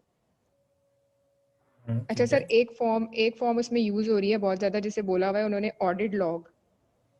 हाँ जी बिल्कुल, ये तो बहुत ऑडिट ज्यादा ऑडिट लॉग का, जी ये मैं आगे ऑडिट चल के लॉग का जो, जी सर इसका जो थोड़ा सा मुझे क्लियर हुआ है वो ये हुआ है कि ये एक डॉक्यूमेंट है जिसके ऊपर हम अपने बिजनेस से रिलेटेड सारी डिटेल्स लिख रहे होते हैं कि हम बिल्कुल कौन सी ऐसे ही। टेक्नोलॉजी यूज कर रहे हैं और रेगुलर और जो बेसिस भी पे हम ट्रांजेक्शन कितना। हो रही है ना, जिस तरह मैं आपको एग्जांपल देता हूँ, आपके मोबाइल जी सर। में कॉल्स का लॉग होता है, मिस्ड जी कॉल का सर। लॉग होता है, कॉल लॉग कहते हैं ना उसको, रिसीव कॉल्स का लॉग जी होता है, डायल्ड कॉल्स का लॉग होता है, मिस्ड कॉल का लॉग होता है। तो ये इसको, इन तीनों को कहते कहते कंबाइन तौर पे क्या कहेंगे, कॉल लॉग, जी सर, ठीक है। क्लियर हो तो गया। अब इसी चीज को जब हम ऑडिट में इस्तेमाल करेंगे इस एविडेंस को, तो वो बन जाएगा ऑडिट लॉग। ठीक है, तो सर बेसिकली इस आर्टिकल में बेसिकली उन्होंने दो चीज़ों को इंश्योर किया हुआ है। एक तो ये है कि उन्होंने ये देखा है कि हम स्टेप बाय मतलब स्टेप मैं ये पूछ रहा वर्क। हूँ कि हाँ, अब आप बताएं कि लेसन आपने क्या समझा पूरे उससे, आपने पूरे आर्टिकल से क्या समझा? सर उसमें जो मुझे दो मेन चीज़ें मिली हैं वो ये है कि उन्होंने ये देखा हुआ है कि हम लोग स्टेप बाय स्टेप वर्किंग से हमारे जो रिस्क सेफ्टी है उसको कैसे कंट्रोल कर सकते हैं, हम्म और हमारा जितना भी सेफ्टी से रिलेटेड जितने भी प्रॉब्लम्स आ रहे हैं हम उनको मिनिमम से मिनिमम टाइम में कैसे जो है वो रिजॉल्व कर सकते हैं। ओके, ठीक है, ठीक हो गया। और सर बाकी तो अब डिटेल ये। चलो ठीक है, कोई बात नहीं, मैं भी कुछ और अभी असाइनमेंट्स दूंगा आपको मजीद। बहरहाल आर्टिकल एक दफ़ा दोबारा पढ़ना आप लोगों को मैं कहूँगा, बहरहाल अभी मैं थोड़ा सा गो थ्रू कर लूँगा क्योंकि टाइम कम रह गया है। सर तो अब जैसे इसमें होस्ट होस्ट ऑडिट था, फिर नेटवर्क ऑडिट और ये सारा, हम्म इनकी टर्म्स हमें क्लियर तो हो गई हैं, लेकिन इसमें हम्म एक आ रहा था वायलेशन आउटरीच ऑडिट। हम्म इसका आप बताएं सर, ये रिलेटेड टू, जैसे एक सिस्टम है, जैसे हम एक हम्म ऑर्गेनाइजेशन में बैठ के काम कर रहे हैं, जो मुझे लगा, मतलब आई एम नॉट श्योर कि ये सही है या नहीं। इसमें ये है कि हम एक ऑर्गेनाइजेशन में बैठ के काम कर रहे हैं, हम्म जैसे ऑडिटर्स आते हैं सर और वो हमारे आईटी डिपार्टमेंट, जो हमारा बेसिकली एक आईटी एजेंट होता है जो दो लोगों को लिंक कर रहा होता है, जिसने आईटी का डिपार्टमेंट संभाला होता है, वो हमें और ऑडिटर्स को बेसिकली लिंक करता है आपस में जब ऑडिट स्टार्ट होता है। हम्म। ये चीज आ रही है ना सर इसमें, कि वो नहीं, उनको ये डिफरेंट असेस है। दे रहा है। नहीं ये नहीं, ये डिफरेंट हो रहा है डिफरेंट, सर, फिर मुझे ये थोड़ा सा काइंडली डिफरेंट क्लियर है। कर दीजिएगा। हाँ, ये मैं इसको बताता हूँ, इसको मैं बताता हूँ। और ठीक इसके हो गया अलावा सर, कोई चीज़, ताकि हम बाकी थोड़ा सा सर बाकी ऑलमोस्ट क्लियर। इनको। ओके राइट, चलें। क्लाउड क्लियर हो गया, कुछ अभी कुछ रहता है लेकिन कुछ हद तक क्लियर हो गया। जी सर, हो गया। ठीक है, okay. Wasim thank you next sir. करें। Okay, thank you. Sir Anwar को किया। जी। अच्छा, ये सबके लिए मैं तो ये बताता चलूँ कि एक जो आपका क्या कहना चाहिए, क्लाउड्स में जैसे मैंने आपको बताया कि क्या कहना चाहिए, अमेज़न का है, ठीक है। उसके अलावा आपके पास ये जो है माइक्रोसॉफ्ट का है। तो एप्पल को तो हम भूल गए, तो आई क्लाउड जो है वो बेसिकली एप्पल का है, राइट। तो इसी तरह क्या कहना चाहिए, अलीबाबा का भी अपना, मतलब बहुत सारी ऑर्गेनाइजेशन का अपना अपना क्लाउड है। लेकिन ये तीन चीज़ें जो आपको याद होनी चाहिए कि इसका जो है एप्पल का आई क्लाउड है, अमेज़न का क्या है, उसके अलावा जो माइक्रोसॉफ्ट है। माइक्रोसॉफ्ट का जो है एग्जैक्टली ये जो क्लाउड है, ताकि ये चीज़ें आपके टिप्स पे हों कि अलीबाबा का वैसे अपना क्लाउड है, लेकिन 3 तो बड़े लीडिंग क्लाउड्स हैं और आईबीएम क्लाउड को आईबीएम क्लाउड कहते हैं बेसिकली। तो बहरहाल जी कौन है अभी ऑनलाइन मेरे साथ? हेलो हेलो, अस्सलाम वालेकुम सर। वालेकुम सलाम। जी जी हेलो, सुन रहा हूँ। सर वैसे तो क्लियर है सर, मुझे ये पूछना था कि सर एक सॉफ्टवेयर है सेप R3 जो अक्सर फाइनेंस या ऑडिट डिपार्टमेंट में चलता है, तो ये क्लाउड कंप्यूटिंग में आता है या कहाँ चलता है? हेलो जी जी हेलो, सुन रहा हूँ। सर ये फाइनेंस और ऑडिट डिपार्टमेंट जो है ना वो यूज करते हैं ज्यादातर सेप R3 जो जर्मनी का कोई सॉफ्टवेयर है। सेज? हेलो हाँ, स्पेलिंग बताएं, sir spelling. SAP sir SAP सेप R3। SAP, okay, right right, SAP हाँ एसएपी की बात कर रहे हैं? हाँ सर सेप R, जी जी सर SAP। ये तो ईआरपी है ना? सर ये वो ERP चलता है। है ये सर क्लाउड कंप्यूटिंग में। नहीं नहीं, ये ईआरपी है, ये एक ईआरपी है। अब क्लाउड कंप्यूटिंग जो है ना, वो मैंने बताया है कि ईआरपी और क्लाउड में फर्क रखें। ईआरपी जो है वो तो एक इंफॉर्मेशन सिस्टम की एडवांस फॉर्म है। हेलो, जी सर। ठीक है, ईआरपी जो है वो इंफॉर्मेशन सिस्टम की सर सुन रहा हूँ sir. Hello multiple information systems की जगह अगर हम एक इंफॉर्मेशन सिस्टम यूज करेंगे तो वो ईआरपी है। और ईआरपी की जो मशहूर एग्जांपल्स हैं उसमें मैंने बताया था, जैसे माइक्रोसॉफ्ट डायनेमिक्स है, ओरेकल है या सैप है, ये मशहूर ईआरपीज हैं। ये तो यहाँ तक बात क्लियर हो गई, ठीक है। अब जो क्लाउड है वो बेसिकली इंफ्रास्ट्रक्चर को एज अ सर्विस इस्तेमाल करने का नाम है। तो अब अगर आप किसी से क्लाउड की सर्विसेज लेते हैं तो आप उनको कहेंगे कि जी मुझे क्लाउड पे सैप चाहिए, तो वो क्या करेंगे, सैप उन्होंने खरीदा हुआ होगा, आप उनके क्लाउड के सैप को यूज कर जी रहे सर। होंगे। तो बजाय इसके कि अब आप सैप का लाइसेंस आप लें और सैप को चलाने के लिए खुद मशीन भी खरीदें, तो मैं कहता हूं कि जी फॉर एग्जांपल मेरे पास आईबीएम क्लाउड है, आईबीएम, मैं आईबीएम को कहता हूं, आईबीएम का क्लाउड है, मैं उसको कहता हूं भाई मैं तुम्हें पैसे दूंगा, मेरी रिक्वायरमेंट ये है कि मुझे इतने सर्वर चाहिए और मुझे सैप R3 चाहिए। तो वो क्या करेंगे, वो कहेंगे आप कुछ मत खरीदें, हमारी सर्विसेज को ऑनलाइन रिमोट यूज कर लें, डाटा यहाँ रखें हमारे पास। तो हम उनके क्लाउड को इस्तेमाल करेंगे और उस क्लाउड में जब हम उनको बताएंगे कि हमें चाहिए क्या क्या, तो हम ये कहेंगे भाई हमें R3 भी चाहिए एज एन ईआरपी, तो ये फिर ये उसकी बात हो जाएगी। अच्छा सर, क्लियर हो तो गया? उसका जो लाइसेंस परचेज करते हैं उसकी पेमेंट करनी पड़ेगी? हमें पेमेंट नहीं करना पड़ेगा, उन्होंने खरीदा हुआ होगा, उन्होंने वन टाइम पेमेंट खरीदी होगी, हम क्या अच्छा। करेंगे, हम सिर्फ उनको इस्तेमाल करने के चार्जेस देंगे। यही तो फायदा है, जब आपको लाइसेंस कॉस्ट नहीं देनी। अब आप उनसे कहेंगे भाई मुझे प्रोसेसिंग के लिए इस्तेमाल करने की दे दो, 30 दिन के लिए, 2 महीने के लिए, 1 साल के लिए, वॉट एवर जो भी उन्होंने पैकेजेस बनाए होंगे वो अब आप उनके हिसाब से यूज करेंगे। यही तो बता रहा हूँ कि अब आपको ये लाइसेंस खरीदने की जरूरत नहीं है, आप रिमोटली सर उनके सिस्टम्स को यूज कर रहे हैं। बस ठीक है सर, क्लियर हो गया। ओके राइट, चलें ठीक है, थैंक यू। और कोई क्लाउड वाला समझ आया? अभी क्लाउड की डिस्कशन हमारी चल रही है, मैं सब लोगों को ये दफा बता दूं, अभी क्लाउड की डिस्कशन हमारी खत्म नहीं हुई, it will continue till the next lecture, क्योंकि अभी मैंने सिर्फ आपको आज ये बताया कि क्लाउड कंप्यूटिंग की वजह क्या बनी, क्लाउड कंप्यूटिंग है क्या, क्लाउड कंप्यूटिंग जो है उसके बड़े बड़े नाम क्या हैं, 3 जो मैंने बताए। और इसके अलावा भी है, एग्जाम्पल्स के तौर पे मैंने आपको गूगल ड्राइव की बात बता दी, आई क्लाउड की बात बता दी, ड्रॉप बॉक्स की बात बता दी, मीडिया फायर की बात बता दी। इसके अलावा अभी हमने आगे जाके बेसिकली अब हमने 2 टॉपिक्स मजीद करने, एक तो हमारा टाइप्स ऑफ क्लाउड है जिसमें मैंने आपको बता दिया था जो हमारी के पब्लिक क्लाउड है, प्राइवेट क्लाउड है और हमारा हाइब्रिड है, ठीक है। अभी हमारी डिस्कशन चल रही है। दूसरी बात मैंने बताई थी कि टाइप्स ऑफ कंप्यूटिंग है, टाइप्स ऑफ कंप्यूटिंग हो जाएगी कि सर्विसेज, हमने टाइप्स ऑफ क्लाउड सर्विसेज हम उसको कह रहे हैं, तो वो भी 4 किस्म की मैंने बताई हैं। अभी मैंने उनको समझाना शुरू नहीं किया, वो मैं नेक्स्ट लेक्चर में समझाऊंगा। लेकिन अभी आई होप कि अब आपको पब्लिक क्लाउड क्लियर हो गया होगा कि पब्लिक क्लाउड क्या है। प्राइवेट की बात नहीं कर रहा, पब्लिक की बात कर रहा हूँ। पब्लिक क्लाउड ये है कि मैं किसी थर्ड पार्टी से क्लाउड सर्विसेज ले रहा हूँ, अब वो चाहे भला फ्री ऑफ कॉस्ट है जैसे गूगल ड्राइव मैंने बताया, या वो पेड सब्सक्रिप्शन के ऊपर बेस करती है, तो ये पब्लिक क्लाउड हो गया, ठीक है।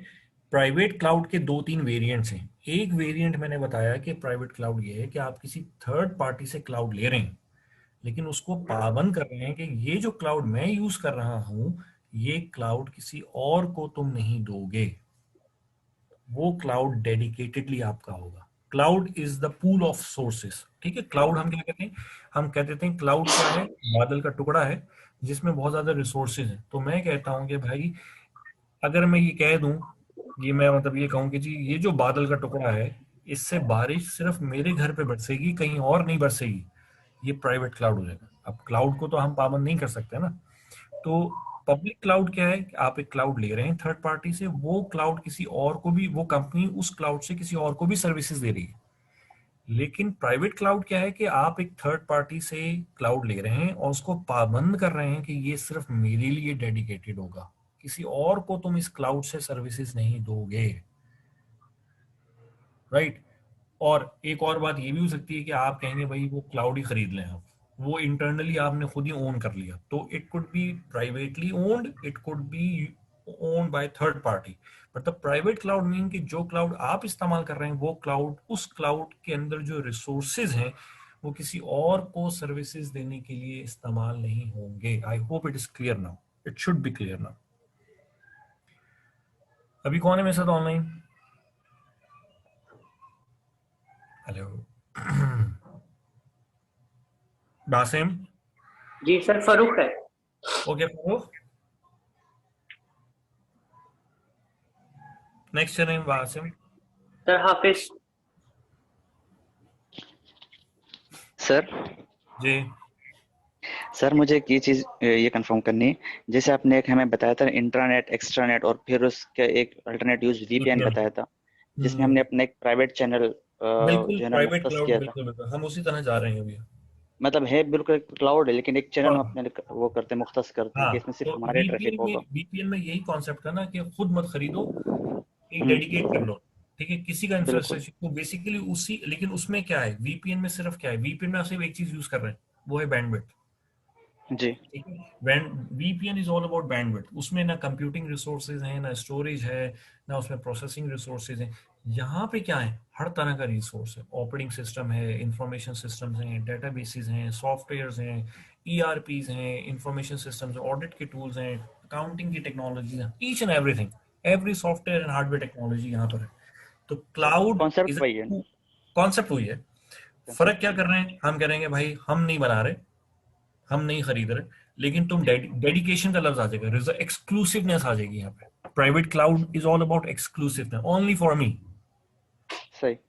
और सर एक चीज और पूछनी कि ये जो मतलब थर्ड पार्टी वाला बता रहे हैं, थर्ड पार्टी वाला कॉन्सेप्ट मुझे समझ नहीं है। मतलब कि एक मैं हूँ, एक गूगल है, तो थर्ड पार्टी कौन सी होगी? नहीं सर एहसान। नहीं नहीं बासिम, अभी इन्हीं को रहने दें। थर्ड पार्टी यही हो गई ना, मैं हूँ जिससे मैं सर्विस ले रहा हूँ, वो third party. Basically third party का मतलब ये ना कि तीन फरीक हैं। थर्ड पार्टी मतलब आपके अलावा दूसरा। टोटल मतलब थर्ड पार्टी तो है, लेकिन तीन पार्टी कौन कौन से होंगे? एक मैं हूँ नहीं, यूजर। थर्ड पार्टी नहीं है, थर्ड पार्टी का मतलब होता है दूसरा बंदा।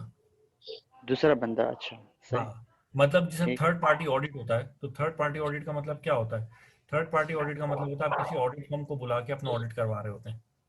ठीक है, तो वो सही। बेसिकली होती तो वो दूसरा ही बंदा है, बाहर का बंदा, लेकिन हम क्या है उसको थर्ड पार्टी रहे होते हैं। लेकिन होते दो फरीक हैं। हाँ, एक ऑडिटी और एक ऑडिटर। सही। अगर वो ठीक। आप ही की ऑर्गेनाइजेशन के होंगे तो हम उनको बोलेंगे इंटरनल ऑडिट। ठीक है ना, सही। होता होगा आपके यहाँ। अच्छा, अब एक होता है एक्सटर्नल ऑडिट, जहाँ बाहर से लोग आते बिल्कुल। हैं। बिल्कुल सर, होता है। ठीक है, तो वो जो ऑडिट है जहाँ जहाँ बाहर से लोग आ रहे हैं, उसको बेसिकली हम कहते हैं थर्ड पार्टी ऑडिट। ठीक। अच्छा सर, ये हाइब्रिड वाला मुझे समझ नहीं है, मतलब इसमें प्राइवेट और पब्लिक मिक्स कैसे होगा? मतलब एक कंपनी है, एक कंपनी हाइब्रिड ये है कि भाई आप कुछ क्लाउड की जो सर्विसेज हैं, ठीक है, आप कहते हैं कि जो ईआरपी है क्लाउड का, जी। ईआरपी और जी। डेटाबेस है, वो मैं जी। प्राइवेट वाला लूंगा। ठीक है, और लेकिन इंटरनेट पब्लिक वाला? हाँ बिल्कुल वो पब्लिक वाला लूंगा। सही। तो आप फिर ठीक। कॉम्बिनेशन बनाते हैं कि जहां सही। आप कहते हैं कि जिन चीजों में मुझे ज्यादा सिक्योरिटी चाहिए, ज्यादा प्राइवेसी चाहिए, वहां मैं तो जी। जी। प्राइवेट क्लाउड ले लेता हूँ। लेकिन जहां मुझे, मतलब मेरी वेबसाइट है, अब वेबसाइट तो जानी पब्लिक पे, ठीक है, अब उसको जी। प्राइवेट क्लाउड पे करने का कोई फायदा नहीं है। सही। तो मैं कहता हूँ कि इसकी यार इसके लिए मैं प्राइवेट क्लाउड वाली जो पैसे दूं, बेहतर है कि मैं इसको पब्लिक क्लाउड वाले पे ले आता हूँ। तो अब ये जो इसकी मेन रीजन कॉस्ट होगी। हाँ मेन रीजन इसकी कॉस्ट होगी ना, कि हम कॉस्ट को कम से कम करना चाहें। बिल्कुल, तो यहाँ अब ऑप्टिमाइजेशन है कि कैसे मैनेज करेंगे। तो इसके लिए फिर जाहिर बात है आपने भी कॉस्टिंग की, वो भी कॉस्टिंग करते हैं जो सर्विस बिल्कुल प्रोवाइडर होते हैं। आप अपने लिहाज से सही। सोच रहे होते हैं, वो अपने लिहाज से सोच रहे होते हैं। तो ना कोई कंपनी जो है, रियल लाइफ में क्या होता है, रियल लाइफ में बेसिकली मिक्सचर ही चल रहा होता है। तो मोस्ट प्रैक्टिकल कॉन्सेप्ट हाइब्रिड है। ठीक ठीक है ना सर। पब्लिक प्योरली प्रैक्टिकल है, ना प्राइवेट प्योरली प्रैक्टिकल है। You go for the hybrid sort of things. ठीक ठीक ठीक होगी है बात। सर, तो क्लियर। बहरहाल हम यहाँ तक कंक्लूड करते हैं। ये जो टॉपिक है ये आज थोड़ा सा लंबा हो गया। बहरहाल आई होप कि यहाँ तक समझ आ गया होगा। बाकी जो हाइब्रिड क्लाउड है और बाकी जो क्लाउड की सर्विसेज है वो मैं नेक्स्ट से शुरू करूँगा। आज हमारी क्लास हो गई। अब हमारी नेक्स्ट क्लास इंशाल्लाह मंडे को होगी। तो वहाँ से फिर हम आर्टिकल के बारे में शुरू करेंगे। ये एहसान ने सवाल पूछा, जिसने सवाल पूछा है भी उनके अनम्यूट कर दें। एहसान को अनम्यूट कर दें कासिम। बस सर कर दी। 5 मिनट्स है, मैं इसमें लिखता हूँ, बाकी फिर हम नेक्स्ट में करेंगे। अस्सलाम वालेकुम सर। वालेकुम सलाम। सर मैंने ये पूछना था कि जिस तरह आपने बताया कि क्लाउड के ऊपर सारी चीज़ें मेंटेनेंस का काम हो गया या IT वगैरह हो गया, ये सारी चीज़ें मेंटेन थर्ड पार्टी कर रही होती है। तो इस हवाले से जो ऑडिट होता है IT का, उसके अंदर तो ये चीज़ें भी चेक होती हैं। तो इस हवाले से मैं कह रहा था वो तो फिर चेकिंग उनकी तो ख़त्म हो जाएगी ना फिर, क्योंकि रिस्पॉन्सिबल सारी। आप कौन सा बात कर रहे हैं? एहसान सर। एहसान, अभी सब बातें आज ही बता दूंगा तो फिर आगे क्या करोगे मेरी क्लास में? आप तो आएंगे नहीं फिर। ये तो बातें सर बात की है ना। वैसे ये सवाल दैन में आ गया था सर, इस वजह नहीं नहीं, बड़ा से। अच्छा सवाल है, बड़ा वैलिड सवाल है। लेकिन ये सवाल हम अभी तो हम क्लाउड के, अब हमने क्लाउड का कॉन्सेप्ट हो गया। अब देखें, यही चीज तो अच्छी चीज है कि एक टॉपिक को पढ़ के आपके जहन में नए सवाल आ रहे हैं कि यार अब क्या होगा। अब आप सोचें कि जब आपका टेक्नोलॉजिकल इंफ्रास्ट्रक्चर, मैंने इतना आपको बताया कि जी इंफॉर्मेशन सिस्टम पे इतनी रिलायंस है। अब आप ये भी कहते हैं कि सर इतनी बातें कर रहे थे, उसके बाद आज सर कह रहे हैं कि जी सारा का सारा जो टेक्नोलॉजिकल इंफ्रास्ट्रक्चर है वो किसी और के हाथ में दे दो। यही कर जी रहे हैं ना सर। हम। ठीक जी है। सर। अब मुझे बताएं, पहले से तो ज्यादा सिक्योरिटी की जरूरत पड़ गई ना। जी सर बिल्कुल। अब वो कहेगा, अब आपके पास दो ऑप्शन है, या तो खुद बना लें ये सब कुछ, या उससे इत्मीनान दिलवा लें कि भाई तुम बताओ तुमने क्या सिक्योरिटी की हुई है। दो ही तरीके हैं ना। जी सर बिल्कुल। या तो आप खुद अपने, अच्छा जब आप अपना इंफ्रास्ट्रक्चर लेंगे तो सिक्योरिटी भी आपको खुद मैनेज करनी पड़ेगी। बिल्कुल सर। ठीक है। अब आप क्या करेंगे? अब आप कहते हैं कि भाई उस बंदे को कहते हैं कि भाई ठीक है, तुम मुझे इस बात का इत्मीनान दिला दो कि तुम्हारी सिक्योरिटी ठीक है। अब वो क्या करेगा? वो कहेगा ठीक है। वो इस उस उसका तो कारोबार ही यही है। वो इस कारोबार के सवाल का जवाब पहले से ढूंढ के उसने रखा होगा। वो क्या करेगा? वो इंफ्रास्ट्रक्चर इस्टेब्लिश करने के बाद, इंफ्रास्ट्रक्चर की सेल करने से पहले अपने आप को ISO सर्टिफाइड करा लेगा। बिल्कुल सर। ठीक होगा सर। कराएगा ना। और जी एक दफा तायार नहीं होगा, कराता रहेगा और एनुअल बेसिस पे अपना सिक्योरिटी का ऑडिट करवाएगा। और आपके कहे बगैर, आपकी फरमाइश के बगैर ऑडिट करवा के आपको पैसा भी देगा, आपको रिपोर्ट भी देगा। और एक और काम भी करेगा, छोटे मोटे ऑडिटर से ऑडिट नहीं कराएगा, फिर वो सीनियर किसी बड़ी फर्म से ऑडिट कराएगा। मैं अगर फिरदौसन से ऑडिट कराता हूँ, KPMG से ऑडिट कराता हूँ, तो मेरी क्रेडिबिलिटी बढ़ती है ना। जी सर। लेकिन अगर मैं किसी ऐसी कंपनी से ऑडिट कराता हूँ, ABCD से, जिसका किसी को पता ही नहीं, कहेंगे भाई ऑडिट भी ऐसी हुआ होगा। तो फिर कंपनीज क्या करती हैं? वो बड़ी बड़ी फर्म से ऑडिट कराती हैं। तो जब बड़ी बड़ी फर्म से ऑडिट कराएंगे तो उसका मतलब क्या हो गया कि IT ऑडिट की जरूरत पहले से बढ़ गई। जी सर बिल्कुल। ठीक है। जी सर। कुछ क्लियर हो रही है बात? कॉन्सेप्ट समझ में आ रहा है? जी सर बिल्कुल समझ आ रहा है। ओके। मैं आप लोगों को आज एक टॉपिक देता हूँ, थोड़ा सा सर एक रिसर्च करें। जी सर एक और ना, ये सबसे पहले जो क्लाउड ने इंट्रोड्यूस करवाया था वो अमेजोन ने करवाया था। जी। और उसके अलावा सर एक और है, जैसे सर हम मोबाइल ये क्लाउड है, इसके ऊपर कोई हम सॉफ्टवेयर यूज कर रहे हैं और वो उसकी रिक्वायरमेंट ज्यादा है, वो सारी चीजें हमारी पूरी हो रही हैं उस क्लाउड के थ्रू। तो क्या इस सॉफ्टवेयर को हम जब एक्सेस करेंगे तो अपने लैपटॉप वगैरह या नॉर्मल मशीन से कर सकते हैं, बिल्कुल कर सकते हैं। जो रिमोट रिक्वायरमेंट उस एक्सेस, सॉफ्टवेयर की पूरी। बिल्कुल बिल्कुल। देखिए, एक्सेसिबिलिटी तो मैंने बताया था सिक्योरिटी का तीसरा पिलर है, अवेलेबिलिटी। जी सर बिल्कुल। एक्सेसिबल तो होगा, बिल्कुल होगा, जो जैसा आप चाहेंगे एक्सेसिबल होगा। मोबाइल से चाहेंगे तो मतलब सर एक्सेसिबल होगा। मैं पूछना ये चाह रहा हूँ कि अगर हमारे मशीन की जो रिक्वायरमेंट्स हैं वो उसको मीट नहीं करती, यानी जो उसकी डिमांड है सॉफ्टवेयर की, तो सिर्फ हम सॉफ्टवेयर आपकी मशीन पे नहीं चल रहा ना, यही तो मैं कह रहा हूँ। सॉफ्टवेयर आपकी मशीन पे नहीं चल रहा, सॉफ्टवेयर वहां चल रहा है। आप इनपुट यहां से दे रहे हैं, वो प्रोसेस वहां हो रहा है, सेव वहां हो रहा है, आउटपुट रिसीव आप कर रहे हैं। यही तो बेनिफिट है। जैसे सर ये हम नॉर्मल रिमोट जो सॉफ्टवेयर है इसके थ्रू हम कंट्रोल कर रहे होते हैं, लैपटॉप कहीं पे भी पड़ा हो और हम अगर यूज करें, तो ये कोई बिल्कुल एक मिसाल हो बिल्कुल, सकती है। यही कॉन्सेप्ट है, यही कॉन्सेप्ट है। रिमोट है, ऑनलाइन है, रिमोट एक्सेस, ऑनलाइन एक्सेस। ठीक है सर, थैंक यू, क्लियर हो गया सर। ठीक है, चलें। बासिम, आप किसी को अनम्यूट नहीं करना, आई एम लिविंग। मैं सिर्फ एक टॉपिक आप लोगों को बताता जा रहा हूँ कि आप लोगों ने इसके ऊपर एक आर्टिकल लिखना है। और एक मैं आपको वेबसाइट बताता हूँ, गूगल स्कॉलर।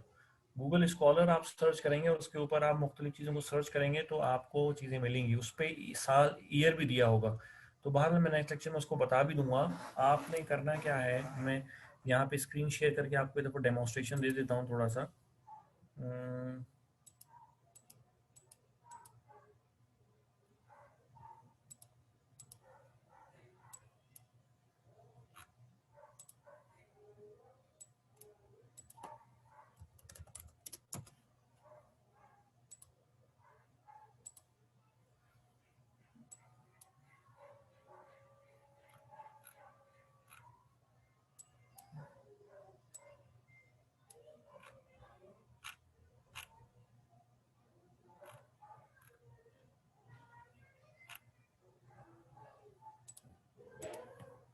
ये आपके इसमें ब्राउजर खुल गया बासिम? जी सर खुल गया। ओके, ये सामने लिखा है गूगल स्कॉलर। मैंने गूगल पे लिखा गूगल स्कॉलर, ये आ गया। आप गूगल स्कॉलर पे क्लिक करेंगे। आप यहाँ पे सर्च में लिखेंगे creating jobs through cyber security audit, right. ये मैंने पहले से लिखा हुआ था। यहाँ पे टाइम लिखा आ रहा है 2020। आप यहाँ से क्लिक करेंगे। अब आपने यहाँ पे ये मुख्तलिफ पेपर्स आ गए, आपने इनको पढ़ना है। और यहाँ पे साइबर सिक्योरिटी ऑडिट भी लिख सकते हैं, आप यहाँ पे IT ऑडिट भी लिख सकते हैं। ठीक है, आप यहाँ पे इंफॉर्मेशन सिक्योरिटी ऑडिट भी लिख सकते हैं। तो आपने ये पढ़ना है और हम कोशिश करेंगे कि इसके ऊपर हम कोई आर्टिकल लिखें। ठीक है, कि हम पाकिस्तान के अंदर इंफॉर्मेशन सिक्योरिटी ऑडिट के थ्रू कैसे काम कर सकते हैं। अब आपको मैं छोटी सी चीज़ बताता हूँ कि इन्वेस्टमेंट